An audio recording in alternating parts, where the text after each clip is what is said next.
Welcome to the Ari Hoffman Show on Talk Radio 570 KVI, your home for the politically homeless, streaming live at KVI.com and the KVI app. If you want to be part of the most dangerous show on the airwaves, call or text the Warrior Injury Law Studio line at 206-421-5757. That's 206-421-5757. Coming up this hour, Capitol Hill neighbors are mad their neighborhood has crime. Well, whose fault is that? But before we get to any of that, time for your daily dose of adrenaline. You want me to stick this into my heart? Are you f***ing nuts? I want to ask a question right off the top of the show, and I want your feedback. I want you to call us or text us at 206-421-5757. That's 206-421-5757. Do you even care about the Epstein files anymore? It's a legit question. I'm tired of talking about it. When I saw this was going down today, I said, really? We're doing this? Look, I think we should know every single thing about what happened with Jeffrey Epstein. I don't disagree with that. I think it should all be revealed. But right now, it seems like everybody's trying to politicize this for their own purposes, and I think it's going to backfire horribly on the Democrats. Let's go through what we actually know. And before that, if you are tired of this or you want it to continue, you give us a call or a text at 206-421-5757. That's 206-421-5757. What we know, Jeffrey Epstein was a scumbag. Ghislaine Maxwell was found guilty of trafficking young women, young girls for him. That is all we know. Now, since this thing blew up recently, we have found out more. What have we found out? Well, we found out that Hakeem Jeffries, after we knew what Jeffrey Epstein was up to, after everybody knew he was a pervert, that Hakeem Jeffries was soliciting Jeffrey Epstein for donations. Well, should he return those donations? Should he donate them to the victims? I noticed that Hakeem Jeffries today was the one saying on the floor of the U.S. House, maybe we don't want to release all these. Be careful what you wish for. I couldn't help but notice that today, that was happening. Okay. We also know that it turns out that Steve Bannon, the ultimate political social climber, was in good with Jeffrey Epstein. And that Jeffrey Epstein and him were discussing how he could weather the media storm around his indiscretions, around the bad things he did. Pretty bad look right there. What else do we know from these documents? We know that President Trump knew Jeffrey Epstein, and it seemed like that Epstein was trying to blackmail President Trump, but we don't know with what. We don't know if he was just talking.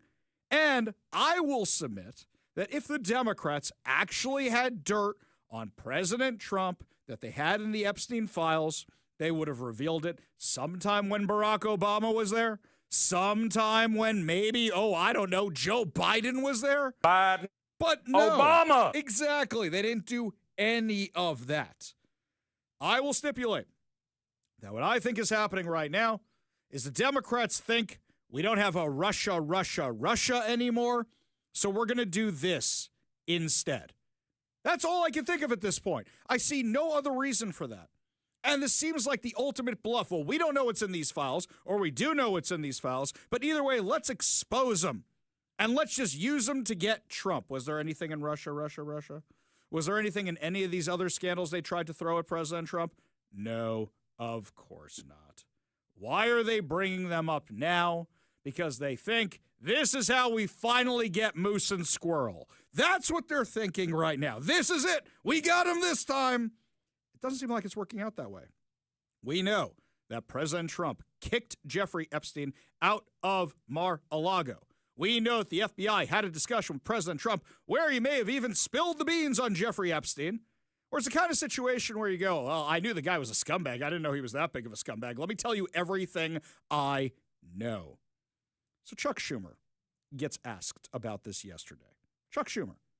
Where now we're seeing things where Democrats like Stacey Plaskett. Stacey Plaskett is the rep non-voting rep from the Virgin Islands. She was texting with Jeffrey Epstein. Jeffrey Epstein was texting her during hearings on the Hill, telling her what to ask. In fact, the video of it was released today, where you see her looking down at her phone and they line up the timestamps. So they're saying she's texting with Jeffrey Epstein on the House floor. On the House floor. Would you like to hear her excuse for this? Here's her excuse. At the beginning of that hearing, the ranking member, Jim Jordan, had the disrespect to Elijah Cummings, may he rest in peace and his name be a memory, after not allowing Mr. Jordan to shut the committee hearing down. And I turned to Mr. Jordan and told him to have respect for the chair and to basically shut up. And that moment went viral. And I began to get innumerable texts from friends, from foes, from constituents about what was happening in that hearing. And I got a text from Jeffrey Epstein, who at the time was my constituent, who was not public knowledge at that time that he was under federal investigation, and who was sharing information with me. Now, I heard recently from someone that I was seeking advice from him. Let me tell you something. I don't need to get advice on how to question anybody from any individual. Well, apparently you do, because you kept looking down at the cell phone, and the very things he was texting you is what you were asking the people during the hearing. Is this the new excuse? Oh, he was a constituent. Okay, KVI people, let's put this out to you. How many of you have Jim Walsh's phone number? No, seriously, how many of you have Jim Walsh's phone number? I know Mike does. I know you and I do, okay? How many of you have Representative Michael Baumgartner's phone number? How many of you have, Newhouse's phone number? Oh, how about that? Oh, Mike's like, I got all these numbers. Look how cool I am, right? How many of you have Adam Smith's phone number? Oh, I got that one. But come on, guys. How many of you have these phone numbers? I'm not trying to say, oh, me and Mike are more important than you. We talk with these guys on a regular basis. I'm not saying you shouldn't have your representatives' phone numbers, but do you text with them on a regular basis? You know, most people that call us, even us, and we treat these numbers confidentially when we get them, most people will call us through a landline through their offices because they don't want to give out their cell phone numbers. The fact that she had his cell phone number means she was a lot closer with him than she's letting on. But this is going to be the new excuse. Now, let me ask you this. If, let's say, Ted Cruz was getting texts from Jeffrey Epstein and said, well, he's a constituent, you'd say he didn't live in Texas. But you'd say, why is he getting texts? And the Democrats would be going hardcore on this. They would just say, no, we're going to hit this and hit this and hit this. No, he had a relationship, he had this.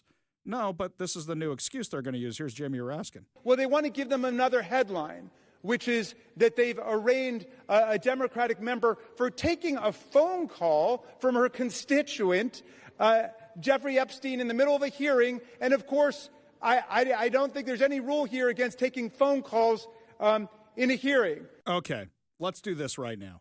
Even the people whose cell phone numbers we have, Mike, do we ever call them in the middle of hearings? And sometimes, like, for example, today, perfect example, today, I was supposed to have an interview with Representative Baumgartner today. Guess what? He was in a hearing, and he said, Ari, can we reschedule? And, in fact, it was his staffer who said, Ari, can we reschedule? Absolutely. If you're taking them in the middle of a hearing, you must think they're pretty important. Pretty important. You know who's supposed to be testifying on this stuff? Bill and Hillary Clinton. Where were they? Haven't seen them around. They're supposed to be testifying up on Capitol Hill about their relationship with Jeffrey Epstein. Here's Fox News. It's a historic move for the Oversight Committee. Just imagine for a moment Bill and Hillary Clinton walking down this very hallway here on the way to their closed-door deposition. That is what this committee wants to see in a matter of weeks, really months here. And they are not alone. We're talking about a long list of big, prominent names, cabinet officials from the Obama Obama era, from the Biden and Trump eras, as this investigation into the Epstein files really gets underway here. Take a look at the list along with me. The Oversight Committee wants to hear from, first and foremost, U.S. Attorney General William Barr. Bill Barr, he is being summoned on August 18th. That is a summon. That is not a deadline to respond. That is the date the Oversight Committee says he has to show up.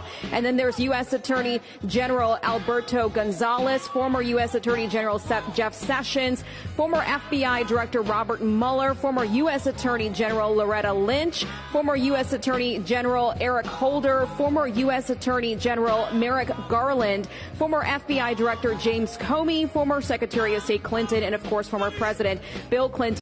How come we're not hearing from any of those people right now? Are most of those people Republicans? Are we just spread across? Is this bipartisan corruption that's going on here? Why are the Democrats only caring about this now? Because they think they finally have Donald Trump in their crosshairs. And I don't think this is going to work out the way they want it to. I really, really don't. Speaker Johnson called them out for this today. And transparency, or ensuring justice, or protecting victims of this unspeakable tragedy, the Epstein evils. And how do we know that? Because the Democrats had every one of the Epstein files in their possession for the 4 long years of the Biden administration. The Biden Department of Justice had the files the entire time. And not a single one of the people who are so loud and animated right now, they never said anything about it for all those 4 years. None of them held press conferences. None of them demanded the release of the documents. And under Biden's DOJ, when they prosecuted just Epstein and Ghislaine Maxwell, not a single one of these Democrats or any of the proponents of the discharge ever made any noise about that at all. So it's fair for the American people to ask the question, why now? Why suddenly are they so interested? They have such an urgent interest in the Jeffrey Epstein matter. The truth is simple and straightforward and obvious for anyone who is willing to look at it objectively. Clearly, this is a political exercise for Democrats and a few others, sadly, and it is as deceitful and dishonest as their pointless stunt to shut down the government. Same ideology behind this. Democrats are trying to use the Epstein matter as a political weapon to distract from their own party's failures. And in a desperate attempt, they're trying to somehow tie President Trump to the scandal. President Trump has nothing to do with it. He has said himself he has nothing to hide.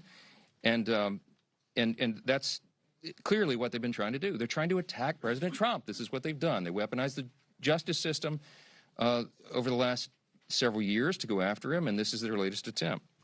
And they don't have a platform or a principle to defend on the Democrat Party side, so they put all their eggs in this basket. And that's why you hear endlessly about Epstein, Epstein, Epstein. Everything's about Epstein. Now, this was an unspeakable tragedy, we said that. And we have great compassion for the victims. And I'm heartened that I met with the victims. Our House Oversight Committee members met with the victims, and they deserve justice. It has been too long delayed. Not just justice for what they were made to endure, but also we need answers on why it took so long for the Department of Justice itself to do that job. He's exactly right. Democrats had this for years and did nothing with it. Why are they interested in doing this now? Because it distracts from their historically low poll numbers. They think this is going to resonate with the American people. Let's go to the KVI audience.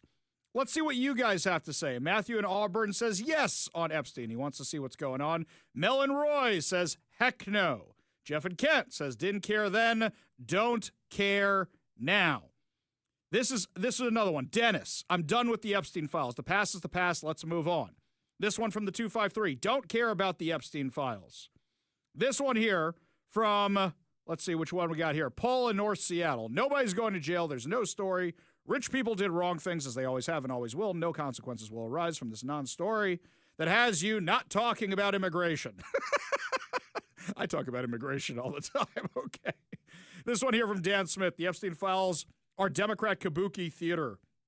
We already know who most of the dirtbags associated with him and his madam are. Karma is coming for them, so I don't really care. I want to know what they're up to while they're trying to keep us distracted. Yeah, now, by the way, somebody who's all in on this with the Democrats, Tom Massey and Marjorie Taylor Greene. I want a little credit for being on the ground floor, you might say, of the hatred of Marjorie Taylor Greene. I never liked her. But she doesn't sound any different than a Democrat. What's she mad about? As we discussed yesterday, she wanted to run for senator. She wanted Donald Trump's support. Donald Trump said, you're going to lose. You're going to lose badly, according to all the polling we have. So, no, I'm not going to support you for that. You want to run for Congress again? We'll do that. So now there's no fury. Hell hath no fury like a woman scorned. So she's all mad about this. So she is now in front of the Capitol with Tom Massey and Ro Khanna. Ro Khanna's a member of the squad. Tell me how that's America first. So they're all out there talking about how awful President Trump is. Here's what Marjorie Taylor Greene had to say. I was called a traitor by a man that I fought for 6 years for. And I gave him my loyalty for free. I won my first election without his endorsement, beating 8 men in a primary. And I've never owed him anything, but I fought for him for the policies and for America first. And he called me a traitor for standing with these women and refusing to take my name off the discharge petition. Oh, stop. You didn't stand with these women. You're just mad he won't back you for Senate. That's what you're actually mad about. Can we stop with the nonsense? You know what? While we're looking into things, I'm going to keep asking this question. How did you go from a net worth of $700,000 when you first ran 6 years ago to over $30 million now? Basic question. Well, to borrow a phrase from the woke right, I'm just asking questions. Just asking questions. You're a grifter. And you couldn't grift off the president anymore, so now you're trying to take down the president. You think you're going to create your own version of MAGA. News flash for everybody who thinks this. There's one person who's MAGA, and it's Donald Trump. Even after Donald Trump's out of office, it's not going to be J.D. Vance who's in charge of MAGA. He's going to have to come up with his own kind of thing. But everybody is fighting over this. What did the president say about Marjorie Taylor Greene's remarks? Green said her life could be in danger because of the rhetoric. Her life is in danger? Who's that? Marjorie Taylor Greene, she says. Marjorie Taylor Greene. I don't think her life is in danger. Frankly, I don't think anybody cares about her. She's a raving lunatic. She's always been a raving lunatic. Let me put this out to everybody. Name me a piece of legislation she's got her name on. She's been in Congress for 6 years. Name me a piece of legislation she has her name on. Tom Massey. A lot of people said, oh, he's Rand Paul. He just votes no on anything involving spending. You know, Rand Paul, I actually like because I like that he has the courage of his convictions. Tom Massey doesn't have courage of his convictions. He wants to take down the Republican Party. You want to be a Democrat? Switch parties. Become a Democrat. That's fine. Rand Paul may vote on everything no, but he is very rational in the reason he's doing it. He doesn't like the government spending. He votes for cuts. Tom Massey just votes no on everything. Oh, and he hates Jews on top of all that. These lunatics are joining forces with the Democrats to what? Take on President Trump. So let me make sure I got your narrative right. You think that the President of the United States is involved in a massive cover-up of the solicitation, trafficking of young women to Jeffrey Epstein. That's what you're saying, so why don't you just come out and say it? If that's what you really think, why don't you just come out and say it? Why don't you just come out and say it? Do you guys agree that you're done with this? Do you still think you're done with this? You want to know the full facts, but this is all a Democrat circus? Let us know what you think. 206-421-5757. That's 206-421-5757. Leonard says over on the Warrior Injury Law text line that he's done with this. Let's just move on from this because I'm getting tired of this Epstein Files theme being brought up. Yeah, exactly. A lot of people are tired of this. Absolutely tired of this. This one here from the 206. Ha, Trump is funny. Marjorie Taylor Greene. Yeah, I like that one too. Lots more to discuss as the show continues, including, my friends, this one is gold. You have the people in Capitol Hill neighborhood of Seattle saying they're mad about all the crime. Weren't you guys the ones that supported the autonomous zone and defunding the police? You're listening to the Ari Hoffman Show on Talk Radio 570 KVI.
I was not familiar with the nightclub neighbors until some neighbors of ours went to go collect an award from there the other day.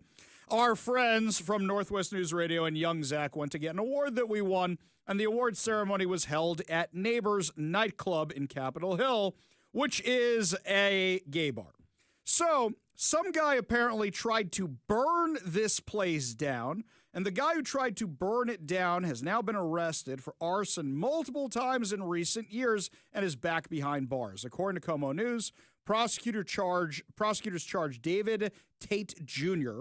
with arson in the first degree after a fire at the Neighbors nightclub on Broadway earlier this month. Quote, the defendant's senseless conduct in this case was extremely dangerous to the lives of those inside the nightclub and those in the neighboring buildings, said King County Deputy Prosecuting Attorney Ryan Turner. According to Seattle Police, employees at Neighbors called 911 around 10:15 p.m. on November 2nd to report there was a fire at the business.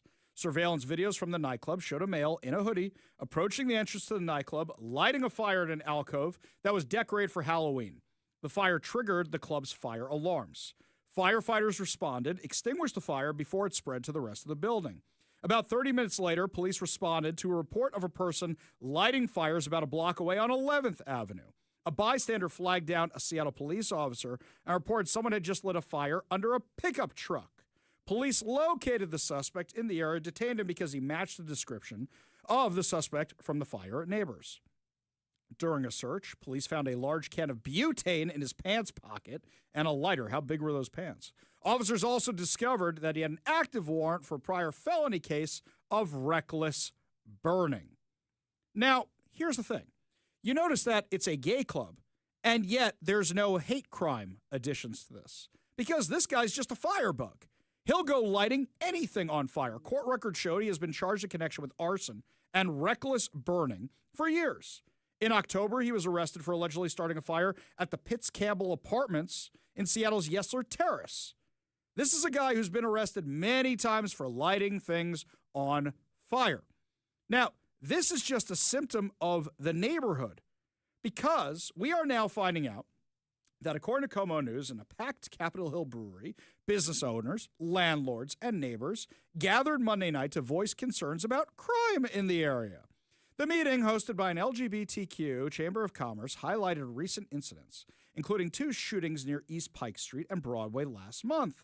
The owner of a nearby Mediterranean restaurant said he's fed up. Quote, we need to feel there's a sense of safety, a sense of security on the streets, especially the gun violence, the fighting, the illegal vending. The city doesn't do a great job.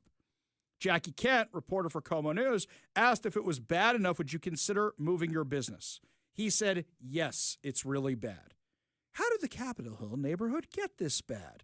You know what I think we need to do? Mike, we haven't done this in a while. Let's dust off the DeLorean. Let's fire this sucker up. Let's set destination time, June 2020. Yeah, let's just go back 5 years. Nice, easy, 5 years. Boom, we're back. What happened? George Floyd dies. You have the riots. You have the autonomous zone. What do the people of Capitol Hill want? No police. Shut down the police precinct. Give the East Precinct over to the protesters. Give it to the community. Let's have a cop-free zone, and let's see what happens. Let's try a little experiment. Let's do a cop-free zone. Well, rape, robberies, and murders went up 250%. Surprise, surprise, that when you put the warlord of the autonomous zone, rapper Roz Simone, the John Brown Gun Club, Antifa, and BLM in charge of being their own police, things go badly. Surprise, surprise. 6 people were shot, 2 people were killed, all of them were black teens. Never mind all the rioting and vandalism and everything else that went along with that. Congratulations, guys. You got your socialist, crazy utopia, and look what happened. Congratulations, you played yourself. Exactly. Gee, why is crime so bad in the Capitol Hill neighborhood? Well, do you think maybe criminals think it's still a lawless area? Mike, I'd say about once every 6 months we get a news report that says, neighbors surprised that crime is still bad in Capitol Hill. Well, a lot of you supported this insanity. You know, there was a court case today Molly Moon's Ice Cream, the anti-police establishment that supported the autonomous zone, sued Seattle over the autonomous zone. The case was rejected and thrown out today, which made me kind of happy, but at the same time, I still want Seattle to pay for that nonsense. But they're ones who supported this, those anti-police lunatics. So the case got thrown out because apparently it missed its statute of limitations. I think what happened was Molly Moon saw everybody else was suing all over this. They didn't do it. They were last to the party. They missed the statute of limitations. Sorry. Too bad. So sad. You guys supported this craziness. You can't support the craziness and then go, the craziness messed up my business. I don't feel bad for you. You know who I do feel bad for? There are plenty of people who live in Capitol Hill who didn't vote for any of this nonsense, who were afraid to go to their apartments at night. I feel bad for them. I really, really do. But I haven't heard a lot of them speak up. Rachel Savage spoke up. She's got a business out there. A few other people spoke up. But most of the residents, isn't this what you guys want? So you guys show up to this meeting to complain about what happened? You guys supported the autonomous zone. You guys voted for the politicians that surrendered your neighborhood over to the criminals. And guess what? Years later, the criminals still think they run the neighborhood. Do you know, to this day, people still ask me if that autonomous zone is still a thing here in Seattle. It's been 5 years. I still get that question all the time. Why is there crime there? This is the socialist utopia you guys wanted. And hate to break it to you, it's only going to get worse. When we come back, my friends, are Democrats that you know even going to be in the general election in 2026? Or are they all going to get primaried? We'll tell you what's going on when we come back. You're listening to the Ari Hoffman Show on Talk Radio 570 KVI.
According to a new YouGov Economist poll, Americans believe Republicans won the federal shutdown battle by 33 points, and congressional Republicans net gained 4 points in the 2026 generic ballot. That means Hakeem Jeffries, Chuck Schumer, you lose. That's what it means. And Americans lost because of it, too. Federal employees lost big because of this stunt. For sure, Chuck Schumer is going to retire, announce his retirement, because otherwise he's going to lose in a primary. Now, Hakeem Jeffries is going to get primaried as well. Now, while you're all excited about discount Barack Obama getting primaried, you realize that whoever comes next is going to be infinitely worse, because both these guys are going to be primaried by the left. What, you think AOC isn't looking right now, whether it should be vice president or Senator AOC? You think Hakeem Jeffries isn't going to get some wackadoodle challenger who's backed by Zoran Mamdani? Of course he is. And the other thing is, any of the Democrats who voted to end the shutdown, Tim Kaine, John Fetterman, they're all going to get lefty challengers. I wonder how many of them are going to lose in primaries. I don't think John Fetterman loses because he has enough bipartisan support right now at this point. But I think that somebody like Hakeem Jeffries could actually lose. It's going to come down to a fundraising battle. Chuck Schumer, he'll retire rather than taking the loss. He doesn't want that to be the end of he doesn't want a legislative obituary. That's what he doesn't want. Chuck Schumer is so desperate to have the Epstein files released that he doesn't even want to answer questions about how come you didn't release it for years and years and now you're only releasing it to go after President Trump. Senator, on that note, just I guess a question that's out there. Why wouldn't they have been released the last 4 years when President Biden was in office? Well, that's the question every American is asking. Not every American, but so many Americans are asking. What the hell is he hiding? Why doesn't he want them released? Wait, Joe Biden? Oh, you're referencing President Trump. Wait a second. Chuck, did you understand the question, or are you just spinning and spinning and spinning and spinning? Meanwhile, House Speaker Mike Johnson called out the Democrats for the economic problems we're having right now. They did this whole shutdown for one. Delayed economic growth costs trillions of dollars, and things are more difficult for Americans now. I sincerely hope my Democrat colleagues will show the same level of urgency and enthusiasm when it comes to tackling the real issues facing the country that we got to get to. And that's what we really wanted to talk about this morning. Affordability issues are real, and the Democrats themselves created the crisis. Remember, over the last 4 years of the Biden administration, they spent like drunken sailors, and when you throw a bunch of new money into the system, it makes inflation rise, right?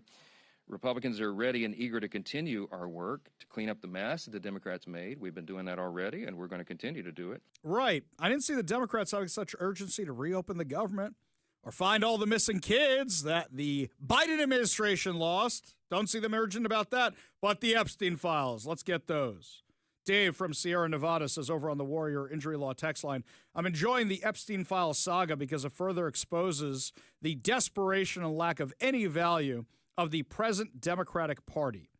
This one here from Robin Lakewood. Well, I'm enjoying the Epstein files backfiring in Democrats' faces. Yeah, that kind of is my guess about what's about to happen.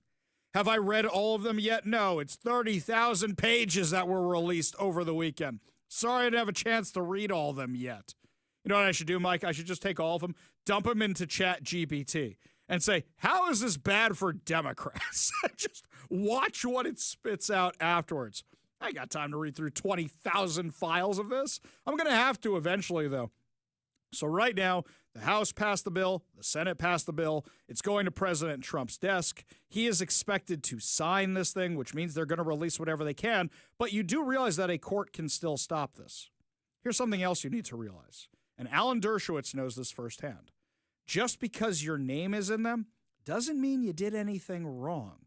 What the Democrats are doing right now, President Trump's all over the files. So far, nothing shows he did anything wrong. And we're seeing that Democrats may have done wrong things, but they don't want to talk about any of those. It's just get Trump, get Trump, get Trump, get Trump. That's all they're focused on. What about the people who get smeared in the way? I'm very serious about this. I think the victims deserve justice. But if Alan Dershowitz went there because he had some legal consultation with Jeffrey Epstein before he knew what was going on with Jeffrey Epstein, he is now forever, people make the accusations that he was on the plane and he was on the island, he knew what was going on. He had to go to court to exonerate himself. How many other people are going to get smeared by this when there's no there? It's guilty by association. Plus, no matter what, there's going to be some files that are redacted for victim protection. You will never satisfy the mob. You will never some people don't want their names out there. Some of the victims don't want their names out there. I am worried about people who are guilty by association just because their names are mentioned in these investigations. There is something to be said for when you reach out to the FBI, and it's frustrating to me at times when I want to try and get a comment for a story, but when the FBI says, we do not comment on ongoing investigations, that's because as soon as the FBI says somebody is the subject of an investigation, do you know what happens? Does the name Richard Jewell mean anything to you? Richard Jewell was a security guard at the 1996 Olympics in Atlanta when the bomb went off. He evacuated a media tower where the bomb was. And later, he was investigated as a potential bomber. Turns out he wasn't. Turns out it was some other guy. But there are still people to this day who think that Richard Jewell is the guy who bombed the 1996 Olympics because a media outlet leaked that the FBI was investigating him. And there's a great Clint Eastwood movie about it that you should check out. I was fully engaged in that movie. I really, really liked it. Lots more to discuss as the show continues. When we come back, my friends, my social media, holy cow, the hate I am getting on it because I interviewed Scott Pressler. But you might be surprised where that hate is coming from. Tell you all about it when we come back. You're listening to the Ari Hoffman Show on Talk Radio 570 KVI.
I'm not one who gets offended easily, but I'm a little offended reading some of the comments on social media, and I know a lot of them are just internet trolls. But ever since I interviewed Scott Pressler, something crazy has been happening with my social media account. So we interviewed Scott Pressler, the Republican activist who's very into voter registration.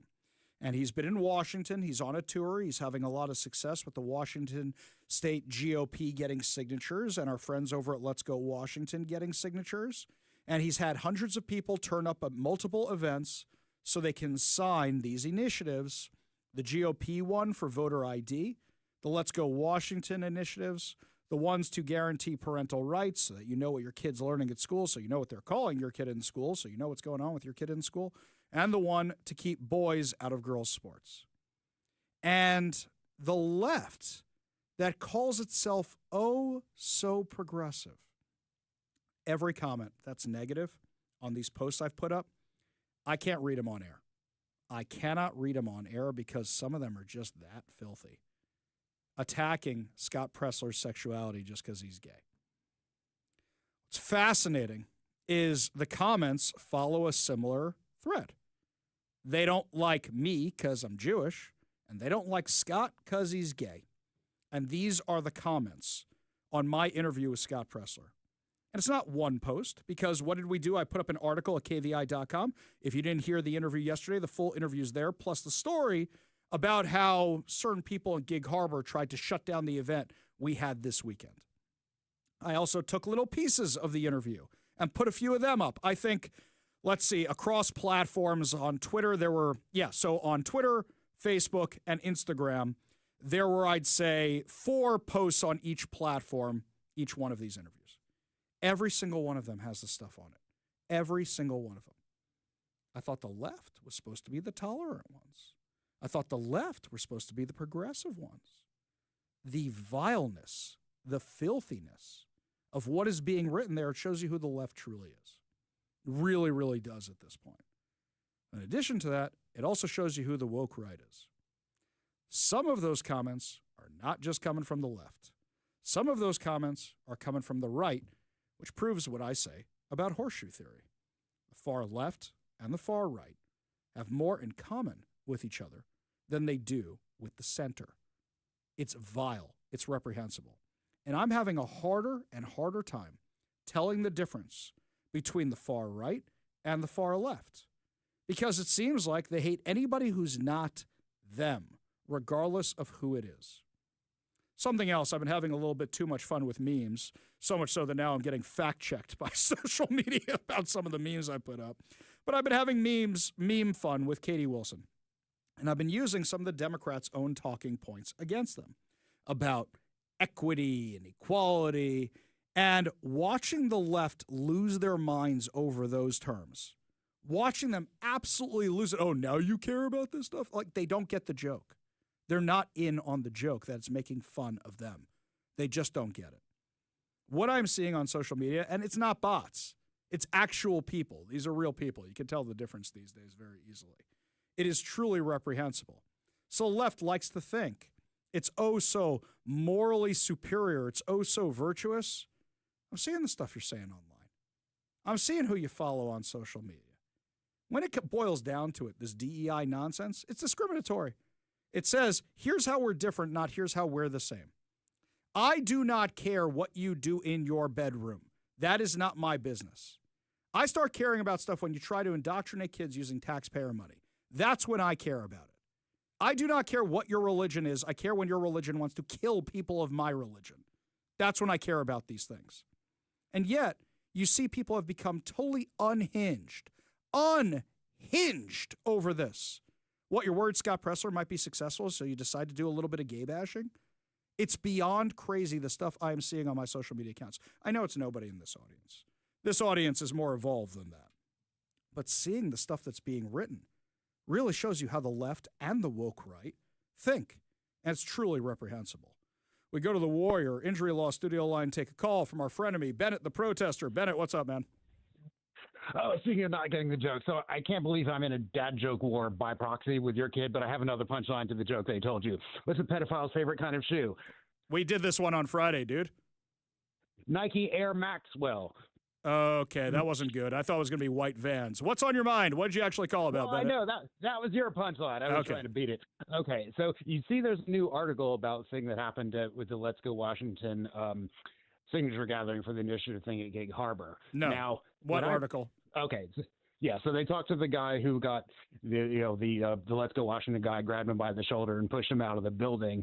Now he, and as it turns out we are both doing public disclosure requests for the security camera footage that was pointed at the door of the gym when the commotion started, because the police said they looked at that video and they determined that he did not do anything wrong and they let him go. And so both of us were essentially blocked from accessing it, not because of anything we did. Well, obviously, in my case, not because of anything they did, because all I did was Bennett, you got 10 seconds left. Get to it, man. Get to it. You got 10 seconds, man. I got to go to break. What's the point? Well, you remember you said the only reason Let's Go Washington was able to use the facility was because they're not allowed to discriminate based on political Oh, no. Let me viewpoint clear as this to who up can right access now. the Bennett, if you resources. rent a public facility for a private event, you can say who can come and go. You're not allowed to discriminate based on who rents the facility. Appreciate the call. Appreciate you being part of the show. You want to be part of the show, give us a call or text at 206-421-5757. When we come back, my friends, Trump targets housing first and the Seattle Times loses its mind.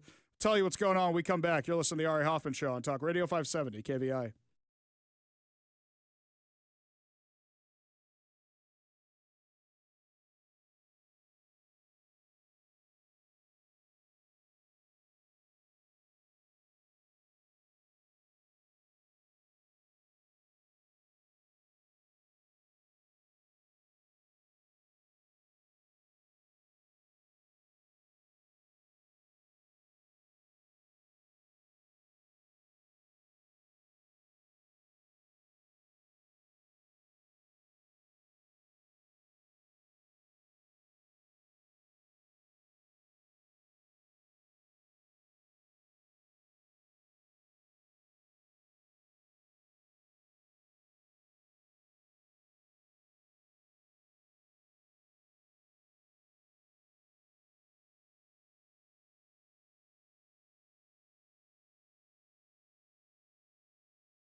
Welcome to the Ari Hoffman Show on Talk Radio 570 KVI, your home for the politically homeless, streaming live at KVI.com and the KVI app. If you want to be part of the most dangerous show on the airwaves, call or text the Warrior Injury Law Studio line at 206-421-5757. That's 206-421-5757. Coming up this hour, creepy Chris Rakedall is even creepier than we knew beforehand, and California and Oregon are doubling down on dumb. But before we get to any of that, I have to take the Seattle Times to task again. They are an absolute garbage outlet. I don't know if you've noticed this because hopefully you're not reading the Seattle Times. I still get their emails multiple times a day, no matter what I do. I can't read their articles because they're behind a paywall. Oh, wait, I just dump them into the internet database and look at them that way? Yes. But I get these emails multiple times a day. And they are doing stories that are now a month old, sometimes 6 weeks old, sometimes 2 months old, trying to not give credit to anybody who covered it for, let's say, me and other people in my business. It's really fascinating to watch. It really is. They think if you wait long enough, you're not going to notice. This one was pretty entertaining to me because I had to go back and look up when this happened. This from Project Homeless. Who funds Project Homeless? Is that like Bill and Melinda Gates or something? Or I guess just Bill now. What is it? Who's funding these little things? The only reason the Seattle Times is still in business is because somebody gave Knox a grant. It's because somebody gave them a grant for these sections. That keeps them in business because they've lost so many subscribers and so many advertisers. So what's the story from Project Homeless? Seattle's homelessness response in peril as Trump aims at housing first. Mike, how many months ago, not days, not weeks, how many months ago did we have Dr. Robert Marbut on the show with Jonathan Cho, and Jonathan Cho is busy walking around doing the Jonathan Cho thing where he's got the homeless people behind him, who's up on Jackson? What was that, before the Jewish holidays?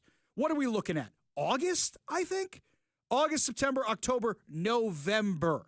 So we did that interview months ago. Now they're finally realizing this?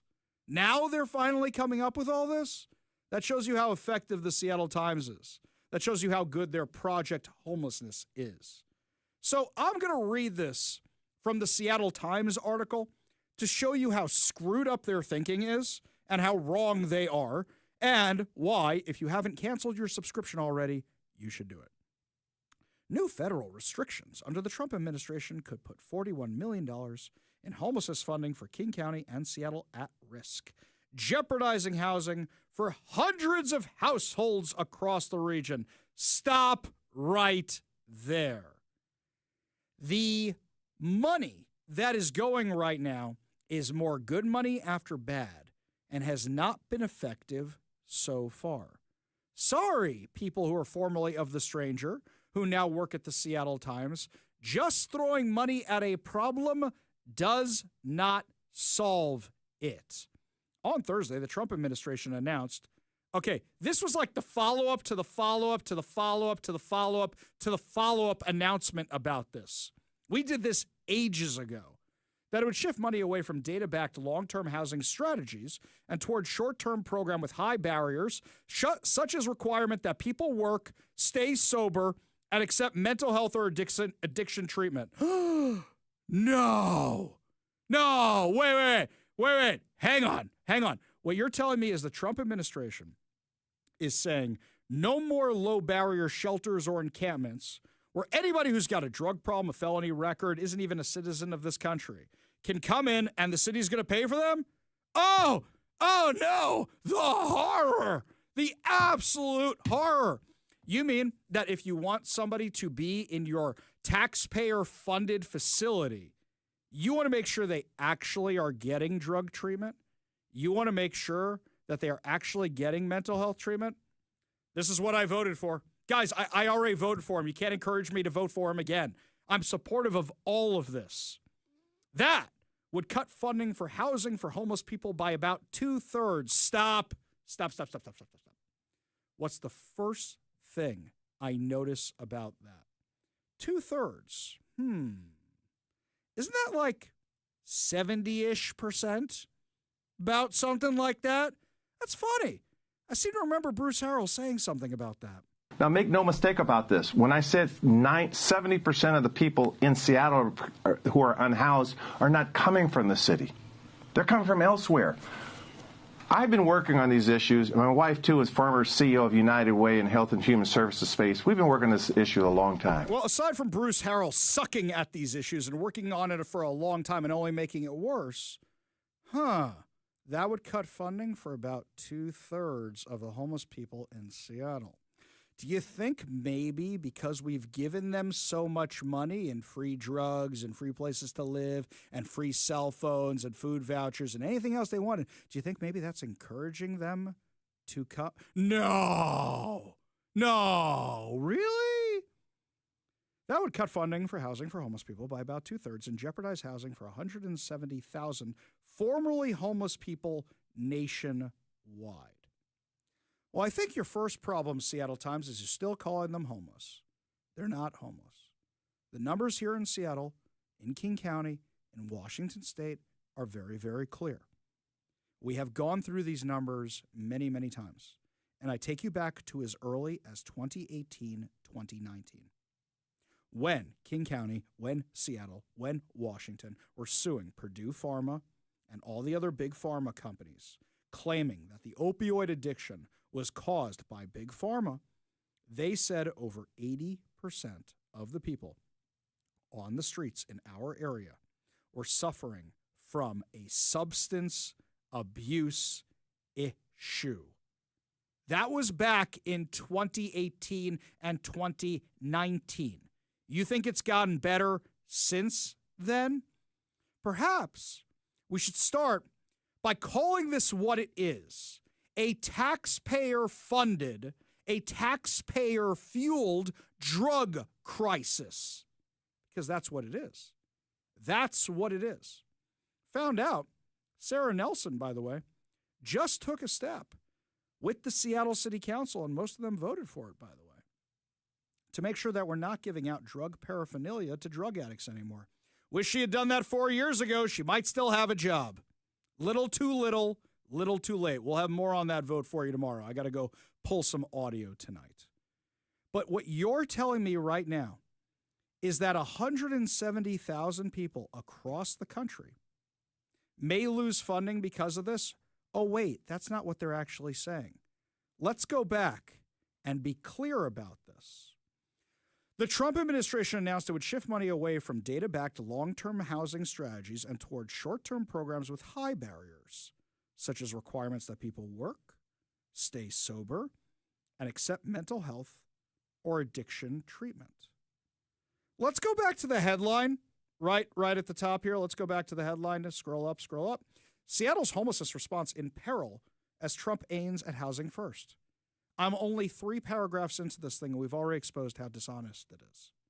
It's saying we're not going to continue funding the drug addicts to be drug addicts. We're not going to continue the funding to hide out using resources that are meant for actual homeless people.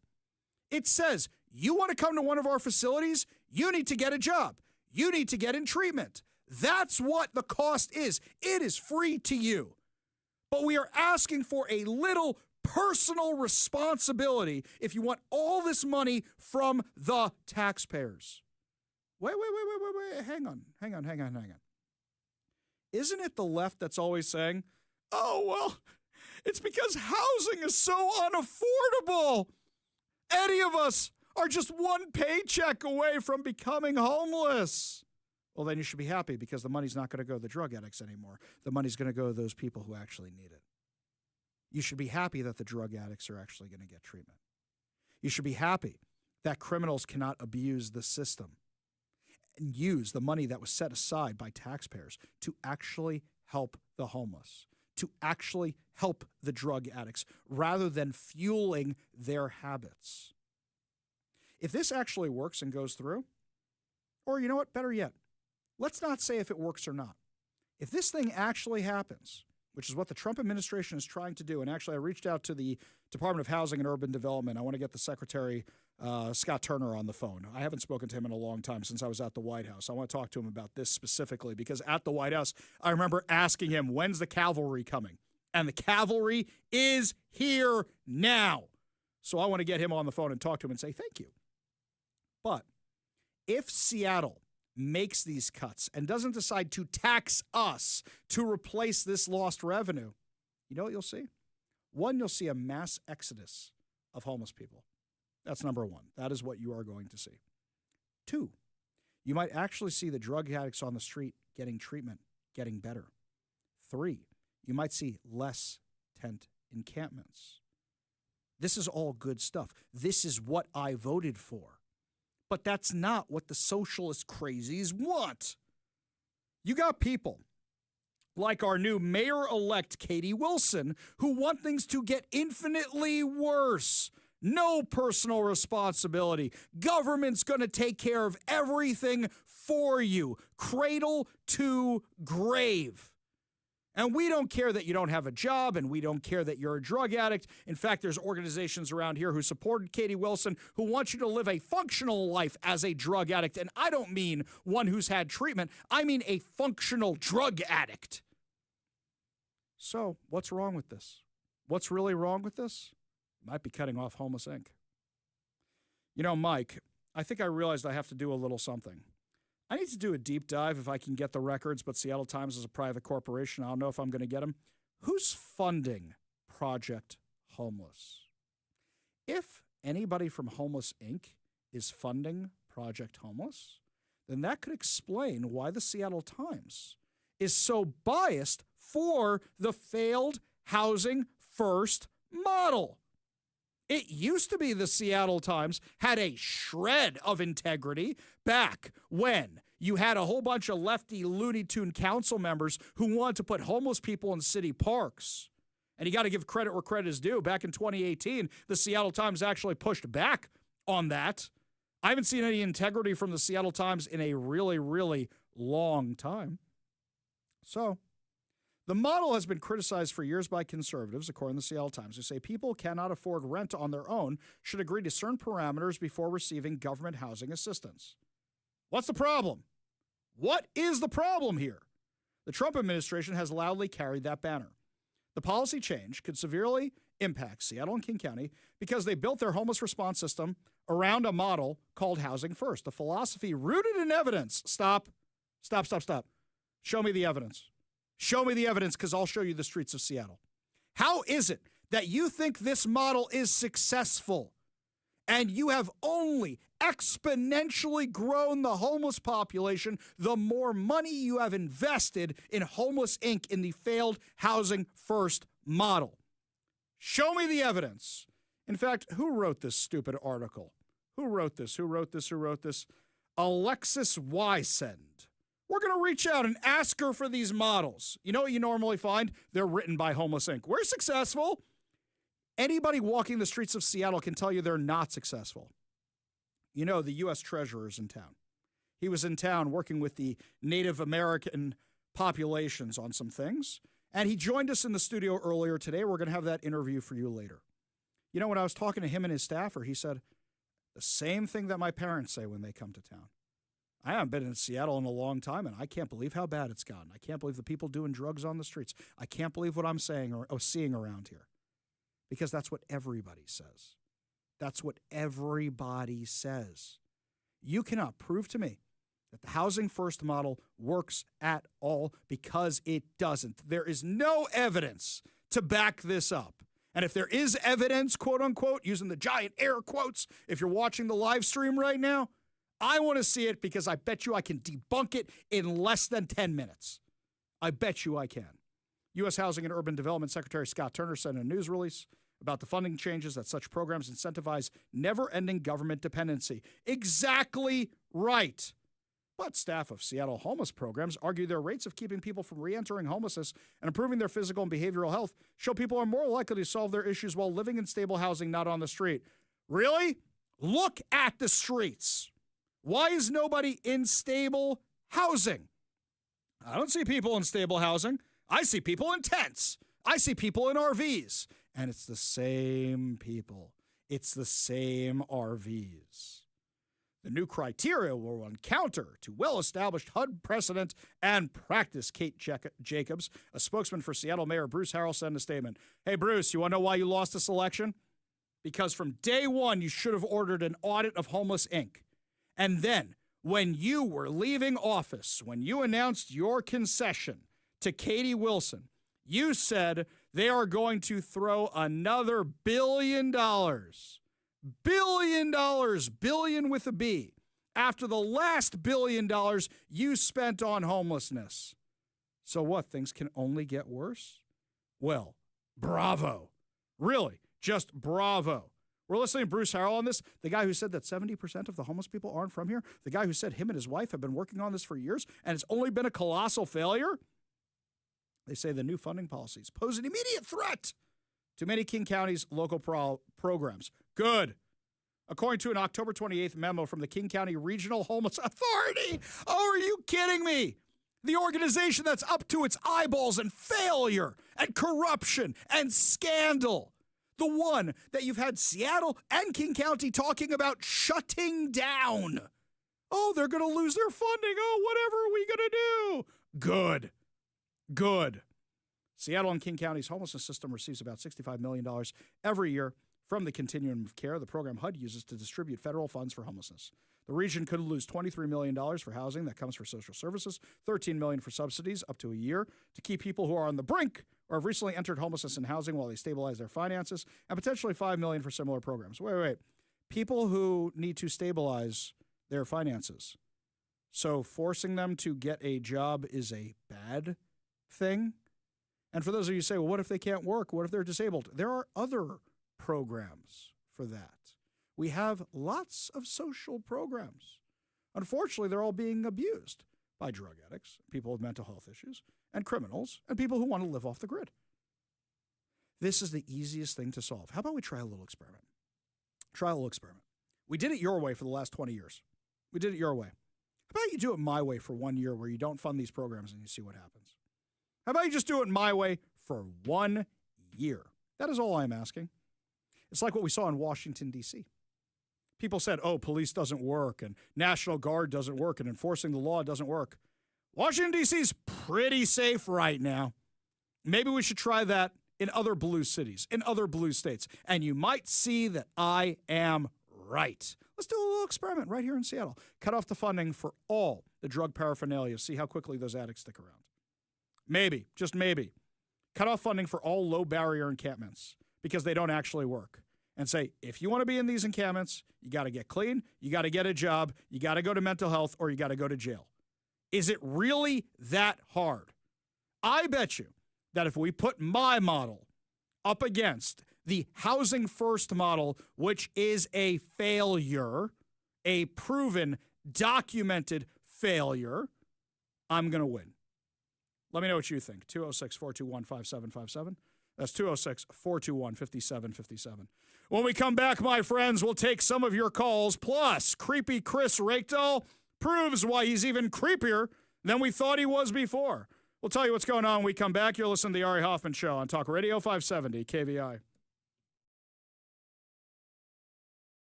Welcome back to the Ari Hoffman Show. We've gotten some emails that something's wrong with Spotify with the uploads for our podcast.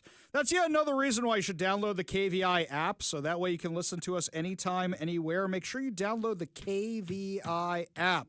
So if there's an issue with Spotify, because we're not sure what it is, what's going on with Spotify, it's a very odd thing. Occasionally we get shadow banned on Apple, but this is new for Spotify.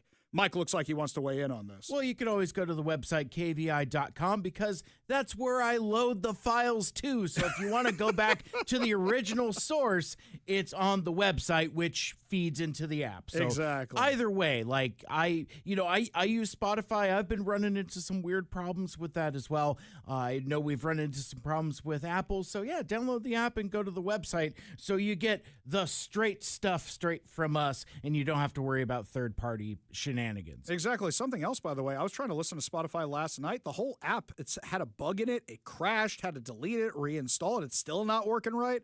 I don't know what's going on with Spotify, but yet another reason to download the KVI app, which is up and running right now, or go to kvi.com. This one here, we go to the Warrior Injury Law text line, and it says, Ari, and this is from Bruce, I, too, dropped my subscription to the Seattle Times about a year ago. Good for you, Bruce. You get the sound effect of seeing the light to a better place without the Seattle Times. What with the green slant of their climate lab and the nonsense of their homelessness coverage, it was just driving me up the wall. But if you can find out how much it costs to get dozens of column inches per week in the biggest paper in the state, perhaps conservatives should buy themselves a column and install their favorite columnists and writers. We could call it Sensible Side, or hey, this might actually work. Oh my God. Mike, this could be really, really funny. I should reach out to the Seattle Times and ask for the Conservative Lab, where we grow future conservatives. How much would it cost for a grant? Somebody give Knox a grant. Somebody give Hoffman a grant over here. We'll give him a grant. We'll figure out what's going on. We go to the Warrior Injury Law studio line, take a call from John in Redmond. John, what's up? Ari, I am fascinated by the gibberish put out by the light rail people, whoever they are. They're now doing preventative maintenance on the weekends, apparently. But I remember when they had a problem with the sinking rail. As though Wait, hang on. I gotta stop you there for a second, John. Let me fill in the audience on the sinking rail, okay? And John, fact check me if I'm wrong about any of this, because I'm not a local. I moved here later. One of my favorite tours of Seattle is the Underground Tour, which we call in my family affectionately the Poop Tour, about Seattle's sewage problems and how Seattle was built in a bad spot and they used all kinds of fill to raise up the city. And then wouldn't you know, they decide, hey, let's dig through all that so we can build a light rail, especially in an area of the world where we have tectonic shifts and we have earthquakes and we're on a fault line. So yeah, let's dig underground to build a train rail. And then they're shocked one day when it starts sinking.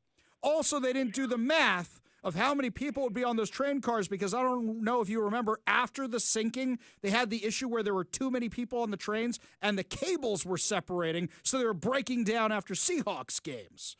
Now you can continue, John, now that I've given you my summation of what you're talking about. Well, the next thing was that there was as I recall, they were doing maintenance because of a worn-out rail. Well, okay. Now, what is the duty cycle on these rails? It's not happening elsewhere, but under the city of Seattle, rails wear out. Isn't that amazing? Well, first of all, the fact that they have the same contractor and the same suppliers is a real issue when you question this stuff. Now, let's be fair for a minute. There are maintenance things that when you have massive amounts of weight going across a metal and you have temperature changes, they're going to break. But now you have the affected stations. I'm reading this from the release they have. Are Westlake Symphony, Pioneer Square, and Chinatown International District. Oh, you mean everything downtown and in Sodo? So the light rail that's meant for people to be commuters to downtown now isn't actually able to stop at those areas? A spokesperson for the Sound beauty- Transit. Oh, wait, hang on, John. Hang on. This is even better. A spokesperson for Sound Transit says the cracked rail was caused by general wear and tear, which was discovered by a routine inspection in the fall. The old rail was embedded in the ground, what makes it harder to replace. The rail, it was put in the ground rather on railroad ties, so it's harder to replace that way. You know what could have solved all this, John? Let's say we build the tunnels. I'll go with you and say let's build the tunnels. But instead of having a solid rail, if you just had high-speed buses, you could have solved it. But you see, Ari, that's what they're doing. They are bridging this outage, or whatever it's called, with buses. Yes. So why didn't we just do the buses in the first place? You could have still dug your stupid tunnels. Or you know what? You could have made actual bus lanes that made sense as opposed to the stupidity going through downtown.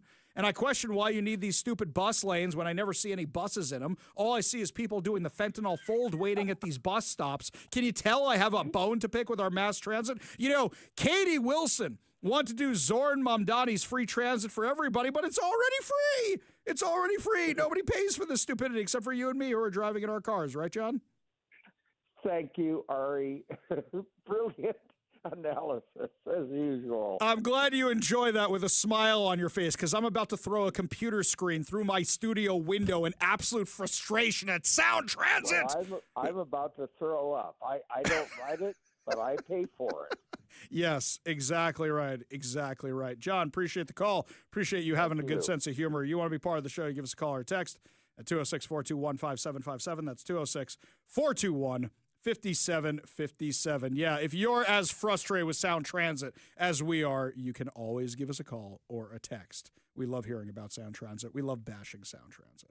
When we come back, my friends, lots more to talk about. Vice Chair of the RNC is going to be stopping by. Talk about the latest with the Epstein files, the latest with the shutdown, how it's affecting the economy, and how the Trump administration is going to try and fix this mess. You're listening to the Ari Hoffman Show on Talk Radio 570 KBI.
Well, my friends, after the shutdown, we now see what's happening with the stock market, and we see other economic factors, and I'm a little concerned about the direction it's heading in.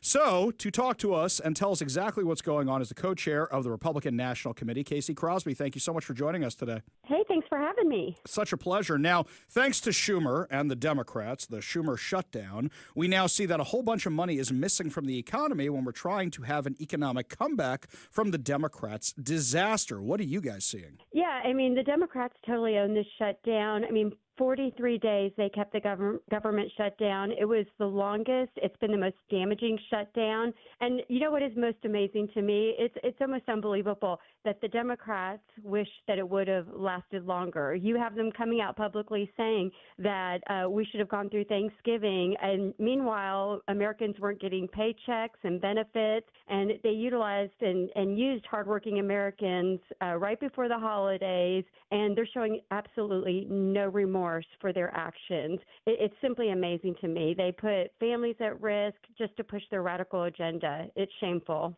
It is. And I look at what's happening with the Epstein files right now, whereas this is old news. I think the Trump administration should have released all the files a long time ago, but it seems like the only reason the Democrats are doing this is because they were desperate to distract from the fact that I think they took a 33-point hit or something like that after the shutdown. The timing's a bit suspicious, especially given the fact of how many Democrats are likely in those files. Yeah, you know, it's funny to me because we see the Democrats at their lowest approval ratings ever in history. They are at their lowest ratings, and they keep miscalculating on everything, whether it's, little boys and little girls sports or the Epstein files or the government shutdown. They just keep miscalculating.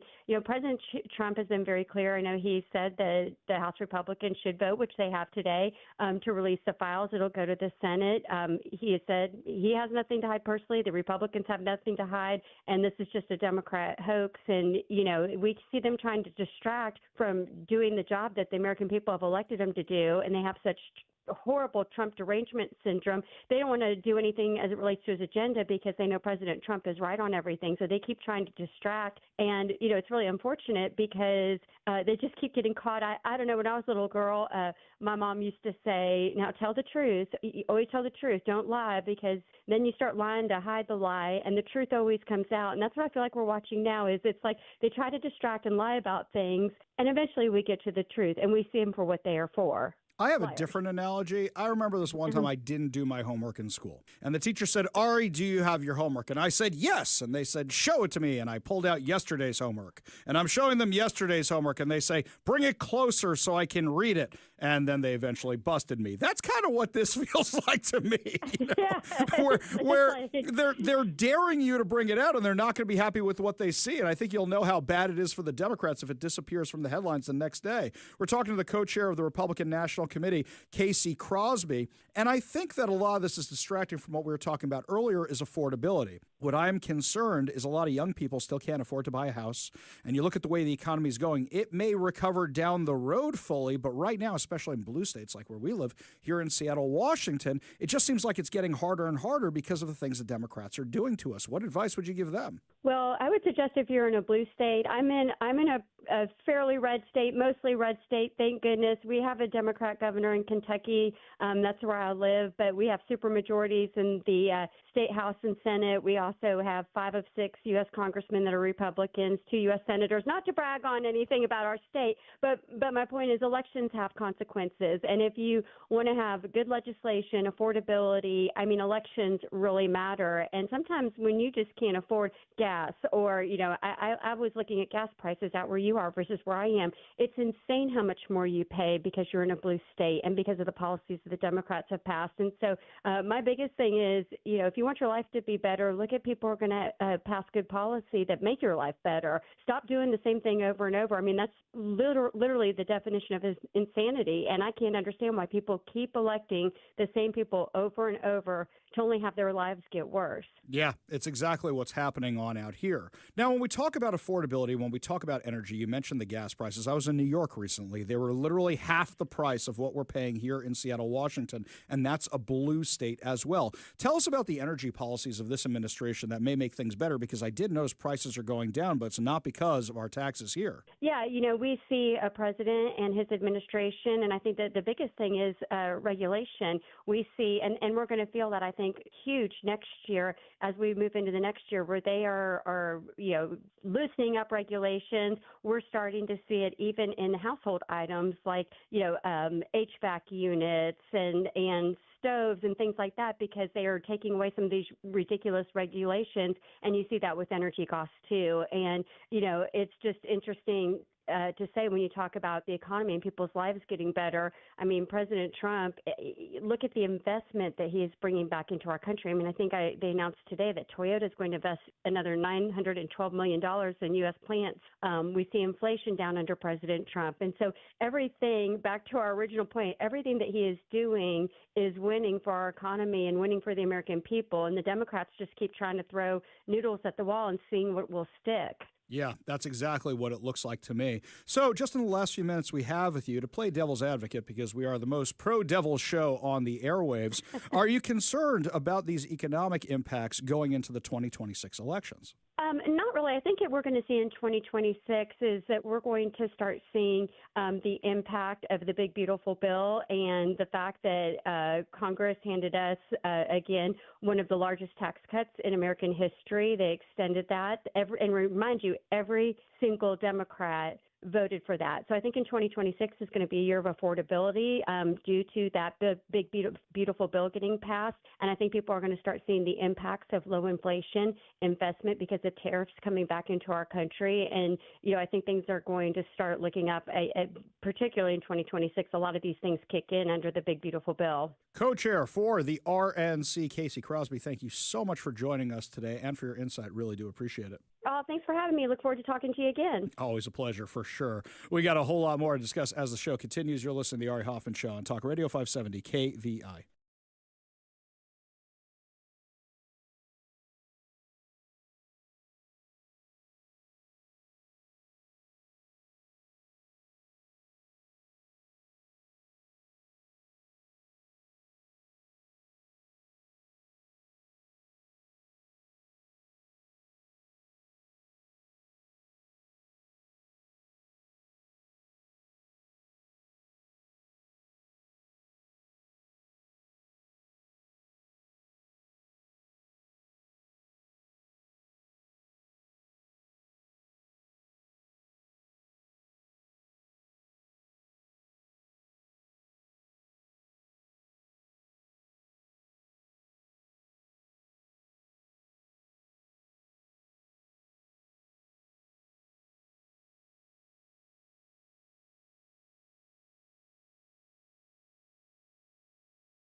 Welcome back to the Ari Hoffman Show. Just to remind you, the best way to listen to the show is always right here at 570 KVI AM on your dial.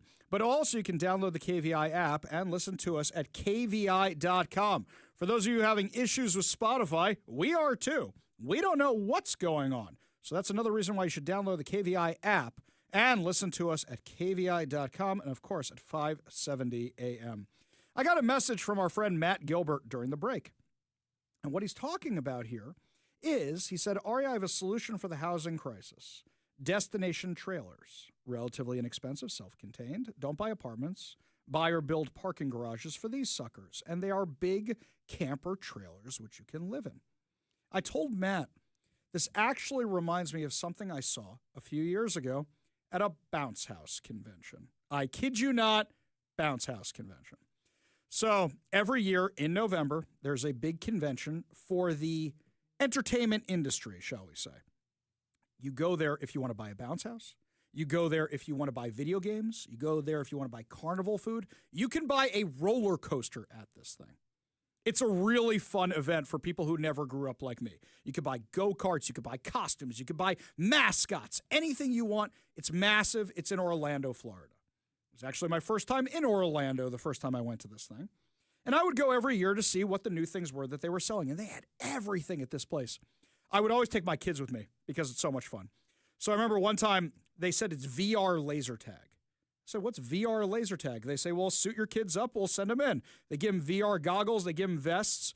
They go inside and they are seeing the other players as zombies or monsters or aliens. Very cool stuff. They had a whole section that was just video games. They had a whole section that's portable amusement park rides, like those things you see at the Washington State Fair.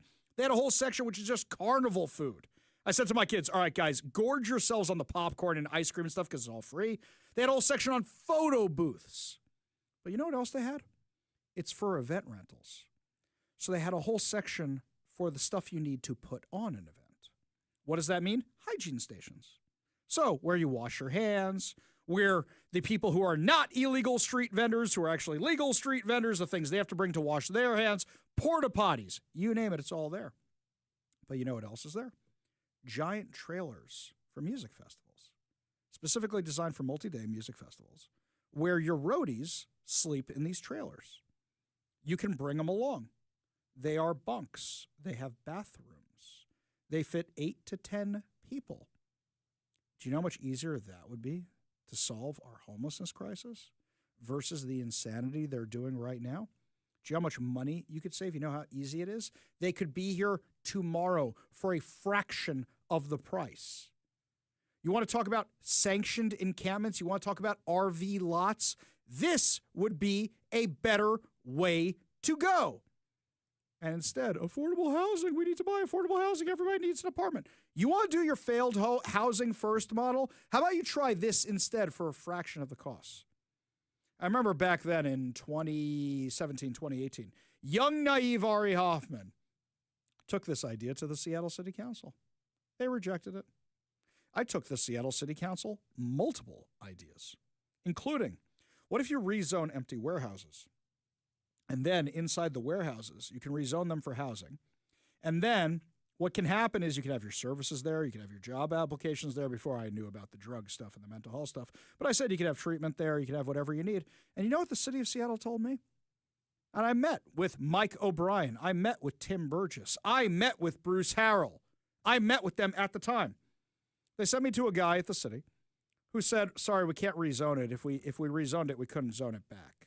If you can rezone it one way, you can rezone it another way when the crisis is solved. At the end of the day, they don't want to solve the crisis. They don't want to solve it. They want it to get worse. Because if the problem is solved, people won't vote for them, the tax money, so they can use it for other things because money is fungible. I found the solution to our actual homeless crisis at a bounce house convention. Seriously, a bounce house convention. They're not interested in common sense solutions. They're interested in blowing out the spending on stupid projects that have only made things worse. $1 billion here? Well, it's not our money. Why should anybody be accountable for it? Seattle does not have a comptroller. You may not even know what a comptroller is. It's basically a glorified accountant who tracks money coming in and money going out. Why do you think that is?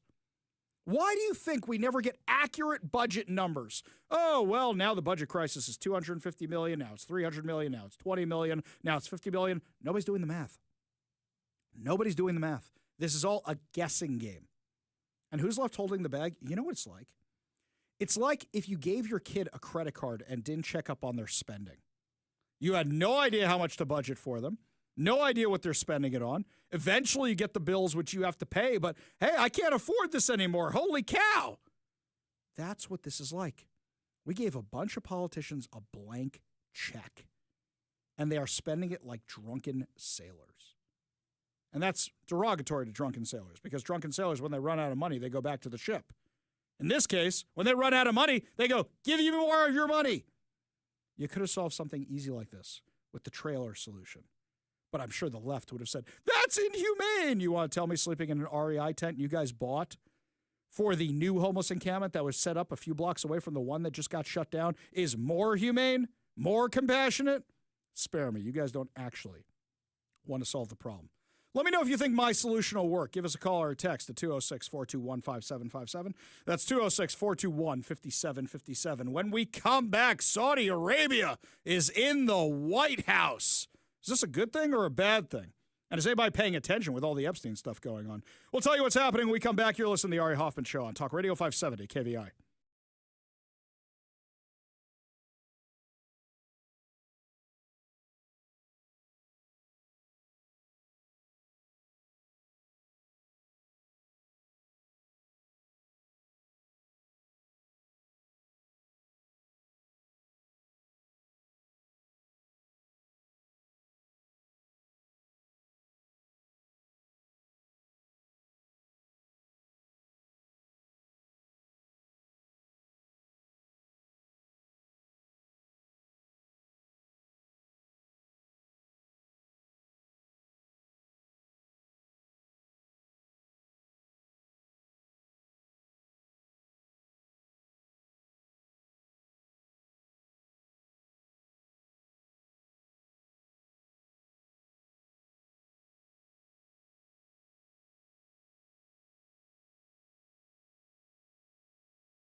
Welcome to the Ari Hoffman Show on Talk Radio 570 KVI, your home for the politically homeless, streaming live at KVI.com and the KVI app. If you want to be part of the most dangerous show on the airwaves, call or text the Warrior Injury Law Studio line at 206-421-5757. That's 206-421-5757. Coming up this hour, U.S. Treasurer was in Seattle. He stopped by our studio to tell us about the 250th anniversary and about could the economy be about to explode. We'll discuss that with him. But I heard something at the top of the hour from KVI News.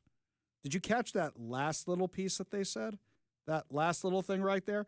I love how when you're trying to cram everything into a 2-minute news break, you don't get all the nuance. You don't get all the details. Texas Governor Greg Abbott declared the Muslim Brotherhood and CARE, the Council on American Islamic Relations, terrorist groups. Why is he doing this? Because there are a bunch of mosques in Texas that are trying to buy land to build massive community organizations, and some of these communities operate under Sharia law. He doesn't want that happening. So there is a statute in Texas's constitution where if somebody's doing illegal activities or tied to these illegal activity groups like terrorist organizations, you can't buy the land in the state. This is something that's going to be appealed. Guaranteed it's going to be appealed. Guaranteed this is going to go to the courts. But why is it that Texas Governor Greg Abbott did this before the White House did this? Greg Abbott is right, 100%. How many times have we discussed CARE on this show? So many times that now you can probably recite my whole spiel on CARE, the Council on American Islamic Relations. Unindicted co-conspirator in the Holy Land Foundation trial, the largest terror financing trial in U.S. history, which is about funneling money to Hamas. They helped, allegedly. We know what they're doing now. This group is all kinds of bad news. Their director said October 7th made him happy.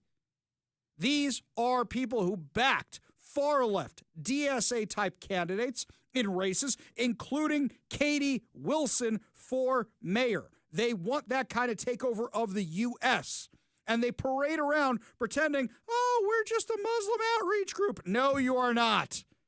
They're trying to pretend like they're Chabad for Judaism. Yeah, just go around offering people cholent and tefillin. A lot of Jews are giggling right now. Anywho, they're not doing any of that. They're offering Sharia law. They're offering terror. They're trying to take down America. They have been doing this for decades, which is why so many members of Congress have called for investigations into CARE. The next time I go to the White House, please God I get invited back soon, my questions will be about this. Because do you know who their attorney was for a while? Bob Ferguson. Bob Ferguson was honored by CARE at their local dinner because he's the one who took on the first Trump administration over the travel ban. Because CARE wanted people coming here from hotspots like Iran, Iraq, Syria, Yemen. Yeah, not like we have problems with any of those places. Bob Ferguson wanted to make sure they could keep coming here from those places, even though we had no way of vetting them, even though they were likely terrorists. Bob Ferguson took that case as the Washington Attorney General, and they honored him for it.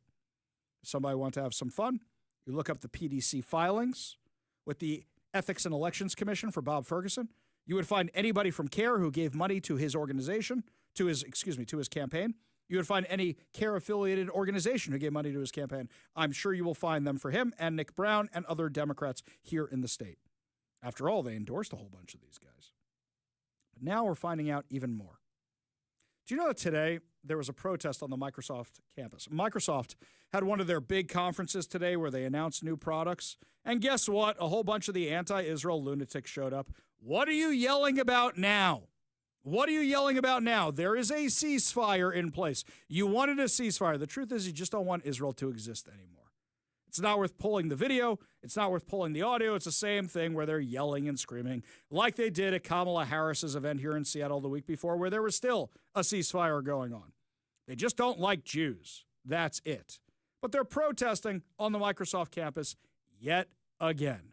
Why? Because they don't like that Microsoft sells its cloud computing products to Israel. They don't like that Microsoft does development in Israel. Well, pick another Arab country. Pick an Arab country you want them to be in the Middle East where Microsoft would be safe and secure. Can you name one? No, you probably can't. probably can't. Well, now we found out, according to the New York Post, that CARE was cutting $1,000 checks for anti-Israel agitators who have been disciplined by colleges. According to the New York Post, anti-Israel agitators who spread disruption at U.S. colleges and were punished by authorities were awarded checks for $1,000 by CARE. The money was given to students who faced penalties for leading pro-Palestinian protests, before and after the Hamas attack on Israel on October 7, 2023, according to a bombshell report by the Network Contagion Research Institute and the Intelligent Advocacy Network. The cash was awarded from a Champions of Justice fund set up by the California chapter on Council of American Islamic Relations, CARE, as an institutional endorsement. In California, the largest arm of the CARE web of nonprofits, affiliates in San Francisco, Los Angeles, raised more than $100,000 in donations for campus radicals, while the main group solicited $64,000 in donations.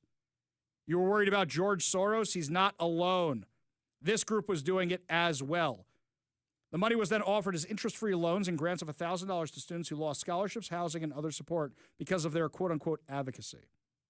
In October 2024, CARE California awarded $20,000 in loans and scholarships to 20 student protesters from the Champions of Justice Fund. The identities have never been revealed, but the institutions they attend were in CARE's literature, including Columbia, University of Pennsylvania, and Harvard. Looks like I'm going to have to reach out to these guys and see if anybody from UW was in these filings also. That means students suspended or expelled from Columbia University for storming and occupying the university's Hamilton Hall barricaded themselves inside the building with furniture and padlocks on April 30th, 2024, an incident which resulted in the building having to be stormed by police could have potentially qualified for $1,000 checks. NCRI founder Joel Finkelstein warned the Post these programs support students after acts of criminality and violence, creating a reward structure for building the most militant face of the movement. This is how ideologies metastasize. One testimonial published by CARE in literature about their fund read, "The consequences of my pro-Palestine advocacy have been swift and severe. As a safety marshal at a protest against the bombing of Al-Shifa Hospital," which never happened, by the way, "I was doxxed by Zionist students," oh, here we go again, "leading to my information being spread in the far-right media. I've endured relentless death threats, lost my summer law firm offer, and its accompanying diversity scholarship. This ordeal has sent me back at least $115,000 in lost income and legal fees, an overwhelming burden on my working-class family. Maybe you shouldn't have protested for a terror group. Maybe you shouldn't have discriminated against your fellow students on behalf of a terror group." Although the quote is anonymous, the details match those of Ibrahim Barmal. He was arrested on October 18th at Harvard Business School campus after participating in a die-in the night after they claimed the Al-Shifa Hospital was bombed, volunteering as a safety marshal. Give me a break. He also told the Boston Globe that his summer placement at a prominent law firm, that he lost it as a result of the altercation. He was later sentenced to community service and to complete an anger management program for assault on a Jewish business student during the campus protest. Yeah, it's a good thing you lost everything. He and others surrounded Yoav Segev, waved keffiyehs at him while yelling shame to his face, blocking him from leaving. I remember this video. Barnall never received any punishment from Harvard for his conduct. In fact, a year after his arrest, he was even awarded $65,000 fellowship by Harvard Law Review, a publication he had contributed to for graduates who plan to go in the public sector. By the way, this is your next generation of leaders in America, people like this. Barnall graduated in 2025. They let him graduate. And now works for CARE Los Angeles. Oh, shock, shock. CARE leaders backed many of the anti-Israel encampments on the second day of a student encampment at University of California, Riverside, in the spring of 2024. Hussam Ayloush, executive director of Greater Los Angeles Office of CARE, led a teach-in and gave a talk to anti-Israel protesters, according to the report. CARE says it is the largest Muslim charity in the U.S., receiving hundreds of thousands of dollars in donations from progressive nonprofits, including the Tides Foundation. Oh, you mean George Soros-funded groups? It claims less than 1% of its funding comes from outside the U.S. However, when an ex-employee, Lori Soroya, filed a lawsuit against CARE for defamation, which asked for details of who their foreign funding sources were, a judge ruled they had to disclose them. The charity abruptly settled the case out of court. Why do you think that is? The charity had previously been awarded $500,000 from Saudi Prince Al-Walid ibn Talal in 2020. 2022. Let's pause here for a second. The Saudis are at the White House today, and they're talking about a $1 trillion investment in the U.S. economy in AI. The Trump administration is talking about selling them F-35 jets. And normally I'd say, hey, maybe this could be good. Abraham Accords, if they do this, the entire Middle East does this. But I'm concerned, aside from the Saudi connections to 9/11, now the Saudi connections to CARE, Saudi connections to other terrorist groups, I'm concerned for what this means for the U.S. I would be a hypocrite if I didn't say you need to trust but verify what's going on here, but you need to verify what's going on with the Saudis. What's the angle? What's the angle? They claim they want a Palestinian state. Have the Palestinians done anything to deserve a Palestinian state? They had a Palestinian state in Gaza. They turned it into a terrorist haven and launched countless wars against Israel, culminating in the October 7th attacks, which triggered the most recent war.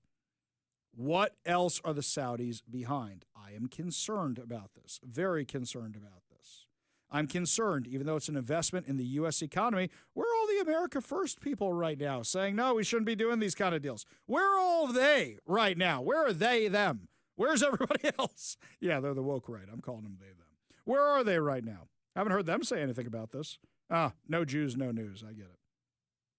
CARE California is under probe by the Department of Justice and the California Fair Political Practices Commission over alleged financial misrepresentation of federal funds. In one instance, the charity took $7.2 million in taxpayer cash intended to settle impoverished immigrants in California between 2022 and 2024. The cash, which was intended to assist 1,800 Afghan refugees, only helped 177 Afghan refugees from 2021 to 2023, less than 10% of the total it was meant to serve. Much of the money could not be accounted for within CARE's official filings. This is their shtick, by the way. The organizations told the Post that they are demanding a forensic audit of CARE California, which received more than $17 million in donations from individuals and businesses, as well as the government in 2023. A lawyer representing CARE California denied there had been any misuse of funds. Great, then show them. Then show them. Why aren't they in your tax filings? Why aren't they there? Federal court records from the Holy Land Foundation terrorism financing trial identified CARE as an unindicted co-conspirator, according to legal documents which found ample evidence connecting CARE to the Palestine Committee, a U.S.-based group funded by the Muslim Brotherhood to advance Hamas, a designated terrorist organization. Do you see how tangled these webs are? Do you see how tangled they are? CARE counterclaimed that the trial of the Holy Land Foundation was deeply flawed and widely criticized and said it was ruled unconstitutional by a Fifth Circuit court in 2010. Okay, then why haven't those guys been let out of jail on appeal? Because the Fifth Circuit court was a bunch of liberals at the time who wanted to release the Muslims because apparently we're mean to them. Do you guys not understand how tangled this web is? And now we're worried about them investing in our state? How much worse can this get? This can get infinitely, infinitely worse. Well, what was the result at the White House today? President Trump was meeting with the Saudis today, talking about the Abraham Accords. Normally, I think it's a good thing they're in the Abraham Accords. You're not going to get a lot of countries in the Middle East without them. But is it worth the cost at this point? Here's what happened when President Trump was talking to the Saudis today in the Oval Office. I don't want to use the word commitment, but we've had a very good talk on the Abraham Accords. We talked about one state, two state. You know, we talked about a lot of things in a short period of time. We'll be discussing it further, too. But I think you have a very good feeling toward the Abraham Accords. Yes, definitely, Mr. President. We want peace for the Israelis. We want peace for the Palestinians. We want them to coexist peacefully in the region. And we will do our best to reach that day. Okay, that's good. But we're selling them F-35 fighter jets right now. They're making big investments in our economy. Is this going to prove to be one of those deals where we went, okay, this worked out and we had some concerns and our fears were allayed? Or is this something where we're having the enemy at the gates and then we're inviting them in for dinner? I am very concerned about all of this. Very, very concerned. What do you think? Give us a call or a text at 206-421-5757. That's 206-421-5757.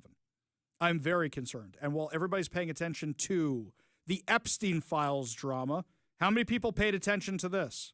Mike, I had to go looking for the stories on this today because all anybody was talking about was the Epstein files. Do I think the Epstein files are the distraction for this? No. I think the Epstein files are a distraction for the Democrats to try and pull up their bad polling numbers. But people are not paying attention to this kind of stuff at all. At all. You know, Mom Donnie might be going to the White House. Mom Donnie might be going to the White House to meet with President Trump. And you might say, well, Ari, I mean, you know, he's going to be the mayor of a major city, and you want them to have a good working relationship. Mom Donnie has literally supported terror. Mom Donnie has sung about how he's in love with the Holy Land Five, the 5 guys who are sitting in federal prison right now for the Holy Land Foundation trial. I'm not saying Trump shouldn't meet with him, but what's going to come out of this meeting? Trump's going to say, I like capitalism, you like socialism. Well, we're the odd couple. What's going to come out of this? That's my concern. That really is a huge concern of mine. Because this guy now said he's not going to follow U.S. law. He's going to follow international law. A lot of international law, which is actually anti-American. This is what Mamdani said recently. You said you would arrest Benjamin Netanyahu based on the 2024 International Court Arrest Warrant. Next UN General Assembly, as mayor, would you do that? So I've said time and again that I believe this is a city of international law, and being a city of international law means looking to uphold international law, and that means upholding the warrants from the International Criminal Court, whether they're for Benjamin Netanyahu or Vladimir Putin. I think that that's critically important to showcase our values, and unlike Donald Trump, I'm someone who looks to exist within the confines of the laws that we have. So I will look to exhaust every legal possibility, not to create my own laws to do so. On the other hand, this is also a world event. Does that not count a little bit? Well, I think we are a global city, but I also think what New Yorkers are looking for is consistency in the way in which we talk about our values and follow through on them. And that's why I think these warrants from the International Criminal Court, they are worth fully exploring every legal possibility to actually follow through on. The warrants from the International Criminal Court also include the heads of Hamas. Why didn't you mention them? Are you going to mention? Oh, most of them are dead. You're not going to arrest those guys. But you're the one who is supporting the other side in this. You want to arrest Benjamin Netanyahu? That's who you want to go after? You want to follow international law? International law wants to tax every American to pay for climate change insanity. You going to follow that one too? That's Zoran Mamdani. He hates this country. He hates America. He hates Jews. He hates capitalism. He hates freedom. That's who it is. I'm all for President Trump talking to anybody until he realizes you can't talk to him anymore, like what he did with Putin, like what he did with the Rocket Man. But I'm very concerned about some of these meetings going on, and unfortunately, nobody's paying attention to them because the only thing they're paying attention to, Epstein, Epstein, Epstein, Epstein. When we come back, my friends, lots more to cover, including Democrat on Democrat action. Looks like Marie Gluzencamp Perez is taking on her own party. Plus, creepy Chris Rakedall. Holy cow, what he did now. We'll tell you all about it when we come back. But first, Todd Herman's Daily Thoughtcast right now on the Ari Hoffman Show.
Our friend Brandy Cruz from the Undivided podcast posted this earlier today.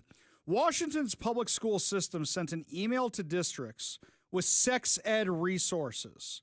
In it was an article that argues it is, quote, fascist propaganda to warn kids about the danger of having a lot of sexual partners. Do you guys remember those awkward conversations you used to have with your doctor when you were a teenager, where they would ask you, are you sexually active? How many partners you have? They would ask you all these questions that you didn't want to answer, that you didn't want to talk about. But apparently now they want you talking about that with your school teacher, with your history teacher, with your biology teacher, with your English teacher, with your social justice DEI warrior teacher. And in fact, if you even have a lot of sexual partners, then you know what? It's fascist propaganda. If you say it's bad to have too many partners, it's fascist propaganda. What are we trying to do here? What kind of society are we trying to create here? When will parents realize that Chris Rakedahl and these public schools do not care about your kids? They care about pushing their own radical ideology. They're sending out bananas as examples. Pictures of bananas. I don't even want to describe the rest of this. I really don't. Because you know what this is going to be. So apparently it's fascist propaganda if you tell kids you shouldn't have too many sexual partners because you might get a few diseases and you might spread a few diseases. And you know what? They're telling you it's fascist propaganda because apparently marriage is bad. What else are they going to be telling your kids next? This is the sex education curriculum for Washington State that is being sent out by the superintendent of Washington State. What is the line? What is the line for so many people? Is it expensive to send your kids to private school? Absolutely. Will you have any money left afterwards? Probably not. But it's worth it. Absolutely worth it for your kids not to be indoctrinated, for your kids not to be brainwashed by this crazy propaganda. Fascist propaganda, they call it, to warn your kids about the dangers of having sex with too many partners. You kidding me with this nonsense? You kidding me with this? I love how they're quick to judge the police departments. Oh, there's some bad police officers. And I go, great. Now, how about you do teachers? Oh, yeah, but they have things like tenure where you can never get fired if you're a teacher. Ron DeSantis is putting an end to that in Florida. Give a listen. Reform so that now in Florida, at our public universities, all tenured professors must undergo review once every 5 years and can be terminated for poor performance. So you see professors leaving Florida, the media, well, they don't talk about the ones we recruit in. They talk about leave. Oh, a brain drain. And I think to myself, Marxist professors leaving Florida is not bad for Florida. That's a good thing for Florida. And so we're doing that. And we're also establishing civic institutes like our Hamilton Center at University of Florida, like our Adam Smith Center for Economic Freedom at Florida International University. I even have a liberal arts college called New College that was basically a Marxist commune when I became governor. Left of the left, no grades, low enrollment, low scores. I actually wanted to close it because it's valuable real estate right there in Sarasota. But the community liked it, so I'm like, all right, if we're going to fund it, so I filled the board with conservatives. They fired the president. They hired a conservative president. They were the first school in America to eliminate DEI. They abolished gender studies, and they said, we are going to be a classical liberal arts college. And so now the enrollment's high, test scores are up, and we're going to be the best liberal arts college in the country for conservatives. If we not already are, we will be very, very soon. Wait a minute. You mean by actually spending time teaching actual art, literature, science, history, mathematics, music, performing arts? If you actually focus on those things, people will want to go to your college?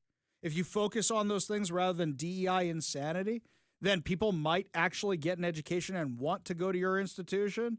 No, you're kidding me. Well, what about Chicago? The Chicago's teachers union is one of the most out-of-control ones in the entire U.S. The Chicago Public Schools between 2021 and 2024 increased the spending of taxpayer funds to the tune of millions of dollars on things such as so-called professional development at resort spas, luxury hotels, and overseas destinations, going from $0.3 million spent in fiscal year 2021 on travel to $7.7 million in 2024. All that money could have been in the classroom. According to a report from the Office of the Inspector General over the Chicago Board of Education, taxpayer funds spent on travel increased by millions of dollars each year between 2021 and 2024, with $0.3 million being spent in fiscal year 2021, $3.4 in 2022, $6.9 in 2023, and $7.7 in 2024. Much of the funding had also come from pandemic relief funds. Oh, you mean COVID funds? Quote, fueled in part by federal pandemic relief money, CPS travel expenditures that included such items as airfare and lodging more than doubled between fiscal year 2019 and fiscal year 2024. Over $14 million was spent in 2023 and 2024 alone for mostly out-of-town employee professional development seminars or overnight student outings. The report stated that 8 different schools paid a vendor $142,000 with CPS funding in order to take 15 staff trips to Finland, Estonia, Egypt, and South Africa. The trips were professional development. Also featured numerous scheduled as well as optional tourist activities of debatable value, including a visit to a South African game park, a hot air balloon ride, camel rides, and a visit to a bazaar. 13 of those 15 trips were never approved per the OIG report. In one complaint sent to the OIG, a CPS principal traveled to Las Vegas multiple times to attend professional development conferences without CPS approval. The principal booked an unapproved suite at a Las Vegas hotel for himself and his wife that cost CPS more than $400 a night, even though the conference was at a different hotel, started 2 days after their arrival date, and ended after their 6-day visit concluded. Other instances of abusing the funding, the report stated, included multi-day education retreats at spa resorts or large hotel complexes that were less than 50 miles from work sites, had higher than necessary airfare or hotel rates, provide private sedans via limo service to carry employees to and from Chicago airports, an elementary school retreat at a suburban spa resort devoted solely to dinner, bowling, and game night expenses that the principal described as allowable team building, and hidden travel agency fees of up to 20% tacked on to CPS travel billed through travel agencies. Giving your friends a little money who don't work for the school system.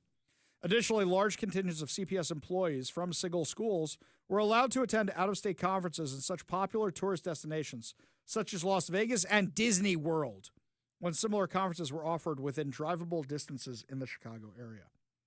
The CPS superintendent said during the years between 2021 and 2024, it was Pedro Martinez who was fired from the position at the end of 2024 without an official reason.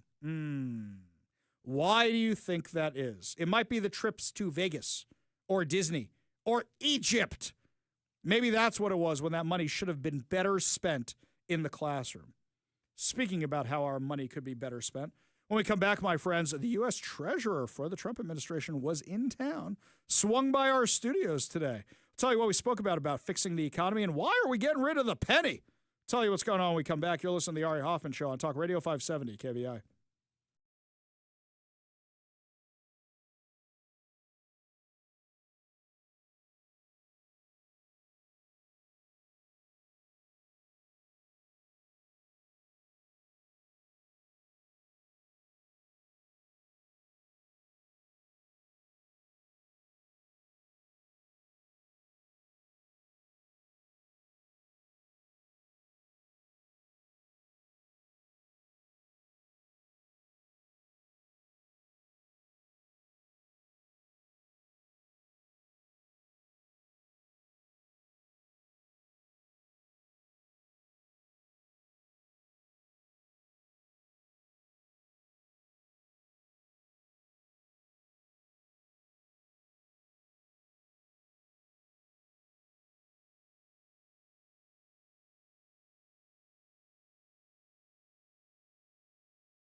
Welcome back to the Ari Hoffman Show. Just a reminder so that you never miss a minute of the show, make sure to download the KVI app and, of course, subscribe on whatever your preferred podcast platform is. Well, historic moment this week, and everybody may have missed it. We are not making pennies anymore. And that's part of a broader economic push. And joining us now in studio, who's here visiting Seattle, Washington, is U.S. Treasurer Brandon Beach. Thank you so much for being with us today, sir. Well, Ari, thank you for having me. Glad to be with you. Such Good to a be out pleasure. here on the Northwest Coast in Seattle. You picked a good day. The view's kind of nice out of there It's a today. great view. Yeah, not rainy or anything. So tell me about why we're getting rid of the penny, because to me, there's so many out of circulation. Was it that and they're too expensive to make? Well, they were too expensive. It was costing us right at 4 cents to make a penny. It was 3.79, I think, to make a penny, and it just didn't make sense. And, you know, this is part of President Trump's common sense agenda. He wants to save the taxpayers any wasteful spending, and this is what we're doing. The other thing that played into this is pre-pandemic, we were making about 9 billion pennies a year. Last year we did 2 billion. So we had we were going down in volume and up in price, and it just didn't make sense. So I said there's really no reason. So President Trump, Secretary Bessent, and I made the decision that we were going to discontinue the penny. Now, let me be crystal clear. Pennies are still in circulation. They're still legal tender. You can still use them. There's 300 billion in circulation. So it's going to take a while for them to go out of circulation, but we are not making any more. And I was very fortunate to have a historic event last Wednesday in Philadelphia and stamp the last penny, and that was pretty cool to do that. And but we just thought that was the best for the American people. Canada's already discontinued the penny. There's several other countries that have, and it just didn't make it didn't make common sense to do any more pennies. Are there people in Illinois who are kind of mad about this right now, or they don't really care so much? Well, we didn't like getting rid of Abe. Honest Abe. The story is that he would, when he was a merchant, that if he forgot to give someone the correct change, he'd run down the street and make sure he gave them their pennies. So he was, and that's how he got the name Honest Abe. Mm-hmm. But we hated to do that after 232 years. But times have changed, and we want to save the taxpayers' money, and I think it was the right thing to do. Is this the kind of thing where you guys are discussing possibly reducing the amount of other currency, given how much the market for currency has moved digital, crypto being just another part of that? Is that something that's even being discussed at this point where it's just going to be digital? Yeah, we're looking at everything. I don't know that we'll ever go to completely digital in the near future. People still like to have their currency and their cash. But we are looking at different options. I mean, right now the nickel costs 13.8 cents. We have legislation in Congress now to go to a different zinc so we can produce a nickel that only costs 4.5 cents. Mm-hmm. And we're going to do that because we can't have a nickel that costs 13.8 cents. So we're looking at everything. And that's, again, part of President Trump's common sense agenda to really look at everything and run it like a business and make sure that we're doing things that are good for the American people and the taxpayers of our country. What other cost-cutting measures are there with regards to the Treasury, with regards to the Mint, with regards to any aspect that falls under your domain that we could be saving money at? Well, we're looking at the nickel for sure. The dime and the quarter is good. The paper currency is good. But one of the things we are looking at is last year we did $470 million in commemorative coin sales. And with the 250-year birthday celebration next year, we've got 5 really cool commemorative coins coming out for the 250, and we're doing the FIFA World Cup coins. We want to do over $1 billion in revenue in commemorative sales. So I think there's a lot of growth. We don't want to you can't cut your way to prosperity. You also want to grow sales, and we want to grow our commemorative sales to over $1 billion in revenue. Well, now that they're not making as many coins, there'll probably be something that's more interesting to people. We're talking with U.S. Treasurer Brandon Beach, and it's too bad we can't do the miles trick anymore where you would buy the money and then be able to pay off your credit card bill with the same thing. The airlines didn't like that one very much. No. So looking ahead to what the Trump administration is doing, modernization, cutting costs. Is there anything else that the Trump administration may be flying under the radar? Most people didn't even notice what's happening with the penny. Most people have no idea what's happening with the nickel. Is there anything else that they're looking at? Well, I mean, we are looking at everything. But one of the things that I will tell you we really want to do is get this economy going good again. And, we inherited a mess. Let's just be honest. And I think President Trump in just the first 10 months has done a great job. You don't hear anybody talking about egg prices anymore. We're going to get this economy going good. I think the feds hopefully will lower the interest rates again. That needs to be done to give the housing market a spur. But otherwise, I can tell you President Trump's agenda is going good, and we're going to have the American people are going to start seeing the effects of lower fuel prices. We don't want to just be energy independent. We want to be energy dominant. And if we do that, I think if we have energy costs go down, then you're going to have food costs go down, transportation costs go down, and cost of goods will go down. And that's what we're aiming for right now. And you'll see that hopefully in the near future. In the last few minutes we have with U.S. Treasurer Brandon Beach, this is a problem we're running into here in Washington, where the taxes are so high on something like fuel. Even though they're coming down nationally, it still seems outrageous here in Washington. I mean, just a few weeks ago, New York was half the price of gas here in Seattle, Washington. So what would you tell people in blue states who are dealing with this because of the Democrats who are in charge, who don't really feel like they're feeling the effects of what Trump's doing for the economy? Well, let me tell you, I was on the campaign trail with the president. I got to know him, and I can tell you this about the president. He loves our country. He loves and respects law enforcement and military. But what he really loves is capitalism. And he wants everybody to be able to pursue the American dream, your kids, your grandkids, to be able to pursue the American dream. But he also believes this: government doesn't create jobs, the private sector does. But what we can do as government is create a conducive environment through fair trade, tariffs, low taxes, less regulation, an educated workforce, and infrastructure investment, both roads, bridges, and what I call 21st century infrastructure investment, the right broadband, cell towers, fiber, and so on. And if we do those things and get out of the way and interest rates come down, the private sector will flourish and jobs will come back, prices will go down, and we'll have what President Trump calls a golden age economy. And that's what we're trying to do, is create this golden age economy that he keeps talking about. But to do that, we have to put the tools in the toolbox and give the American public and the private sector those things of lower taxes, less regulation, educated workforce. And if we do those things, we will see the private sector really take off like a rocket ship, and that's what we're doing. And I think you're going to continue to see that through less regulation. One of the things I hear the president talk a lot about is, and he gets frustrated with, is regulation. It shouldn't take 7 years to build a road, for example.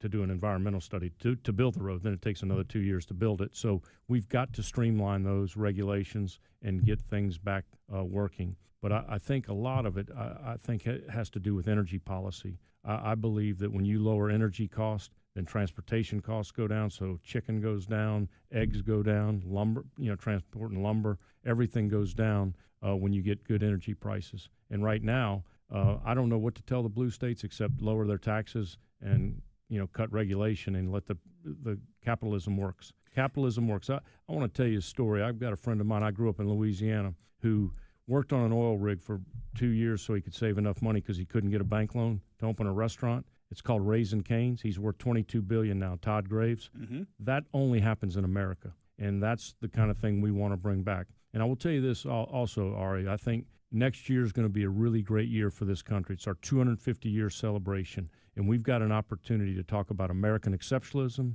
American pride, and American spirit, and bring back how lucky we are to live in this country and really prosper and have the opportunity to open a chicken chain with $40,000 and be worth $22 billion 25 years later. That's only happens in America. That doesn't happen in China. And so we've got to talk about capitalism and how lucky we are to live here. And we've just got a great country. I'm so happy I get to serve in this administration and bring back the American spirit. It's really amazing, and I'm really looking forward to the 250th anniversary as well. I'm already trying to figure out where I want to spend 4th of July. I'm hoping to come see you guys in D.C. because I think that would be great. Well, not only do we have the 250-year birthday celebration next year, we got World Cup FIFA coming, which is going to be big for Seattle, Atlanta, Houston, L.A.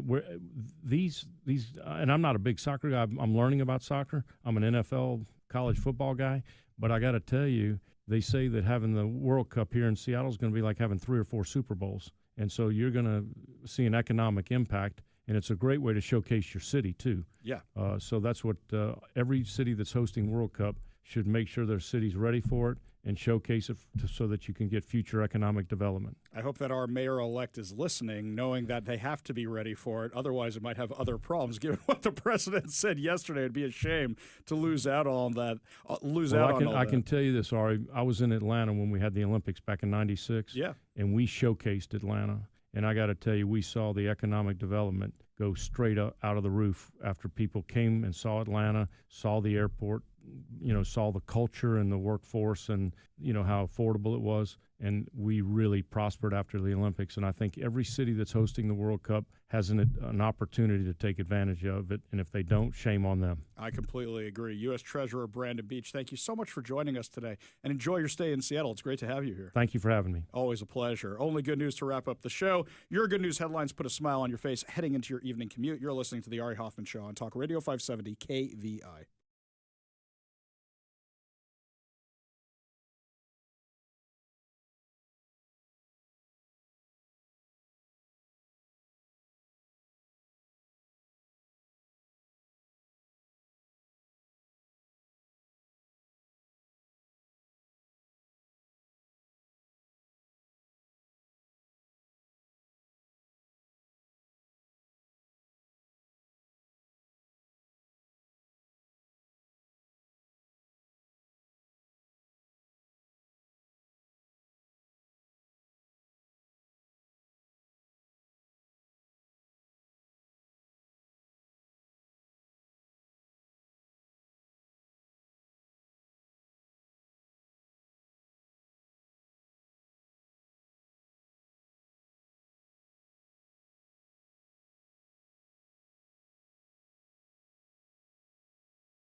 Only good news to wrap up another amazing episode of the Ari Hoffman Show right here on Talk Radio 570 KVI. And everybody knows that President Trump loves McDonald's. So he spoke at the company's 2025 Impact Summit in Washington, D.C. Here's what he said. I don't want to use the word commitment, but we've had a very good talk on the Abraham Accords. Whoops, that's him talking to the Saudis. Wrong clip. I'm looking for this one. I'm thrilled to be here with the men and the women who are really the heart and soul of one of the greatest, most admired, and most successful companies in the history of the world, frankly, the one and only McDonald's. I've gone there a couple of times. And I'm honored to stand before you as the very first former McDonald's fry cook ever to become president of the United States. And I actually was there for about 30 minutes, and that was 30 minutes longer than Kamala was there, right? Despite her job at McDonald's, that didn't work out too well. And the person at McDonald's that informed us off the record that she never worked there, whoever you are, we appreciate that. That was very nice. I thought that whole thing was entertaining. It's still surreal to me that, you remember it was the McDonald's and the garbage man and everything. What a time to be alive. Well, now, and Mike, I'm going to need your impact on this because this is something I don't know about. There's apparently Trump said he really likes the Filet-O-Fish, which they used to serve at McDonald's. I wouldn't order something like that from McDonald's, Mike. Do I have that wrong? Is that something people are interested in? People like it, sure. Okay, all right. I don't know. I was told you don't get fish from a non-fish restaurant because sometimes the fish is, well, this is what Seattle people tell me. There's not that many of these places I can go to. The president praised the fish sandwich during his speech, offered a small suggestion for improvement, but his fondness for the fast food chain is nothing new. He's been talking about it for years. Let's not forget, didn't he invite one of the teams to the White House and he served a McDonald's? Now, my problem with that was he thinks he's being nice to them, right? But you go to the White House, you think you're getting a nicer dinner than McDonald's. Thanks. That's what we get for the bus ride home. I didn't hate the whole thing. I thought it was entertaining, but still, you go in the White House, you expect something nicer.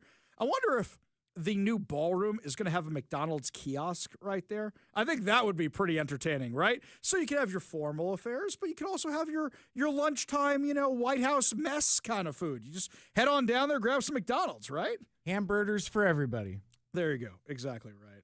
So the menu for McDonald's is apparently, we know how old the McDonald's for the menu is, but the idea for the Filet-O-Fish was conceived in 1962 when Cincinnati franchisee Lou Groen noticed a drop in Friday sales in his predominantly Catholic neighborhood. He proposed a breaded fish sandwich for customers who abstained from eating meat on Fridays in observance of Lent. That's where that thing originally came from. That's pretty entertaining. You go to McDonald's in other countries, they don't serve meat. They serve whatever that country eats. Ray Kroc, the McDonald's founder, was skeptical of the idea, proposed an alternative, the Hula Burger, which was a slice of grilled pineapple and cheese on a bun. He and Groen agreed to test both sandwiches one Friday. Whichever sold more would be the winner, and nobody has a Hula Burger now. Instead, we have the Filet-O-Fish sandwich, so guess we know who won that one. Yeah, not for nothing. I'd still mess with that. Because I'll get like a big Kahuna burger with a slice of pineapple on there. It's really complimentary. So skip the burger and just have the pineapple. I can mess with that. But also, though, never too early for a fish sandwich. I always like the chicken sandwiches. Those are more my favorite thing. But now all these Wendy's are closing. We're going to have that story for you tomorrow. We'll tell you about that. That's going to do it for us today, my friends. But we will be back tomorrow with more insane stories and more exciting guests. You've been listening to the Ari Hoffman Show on Talk Radio 570 KVI.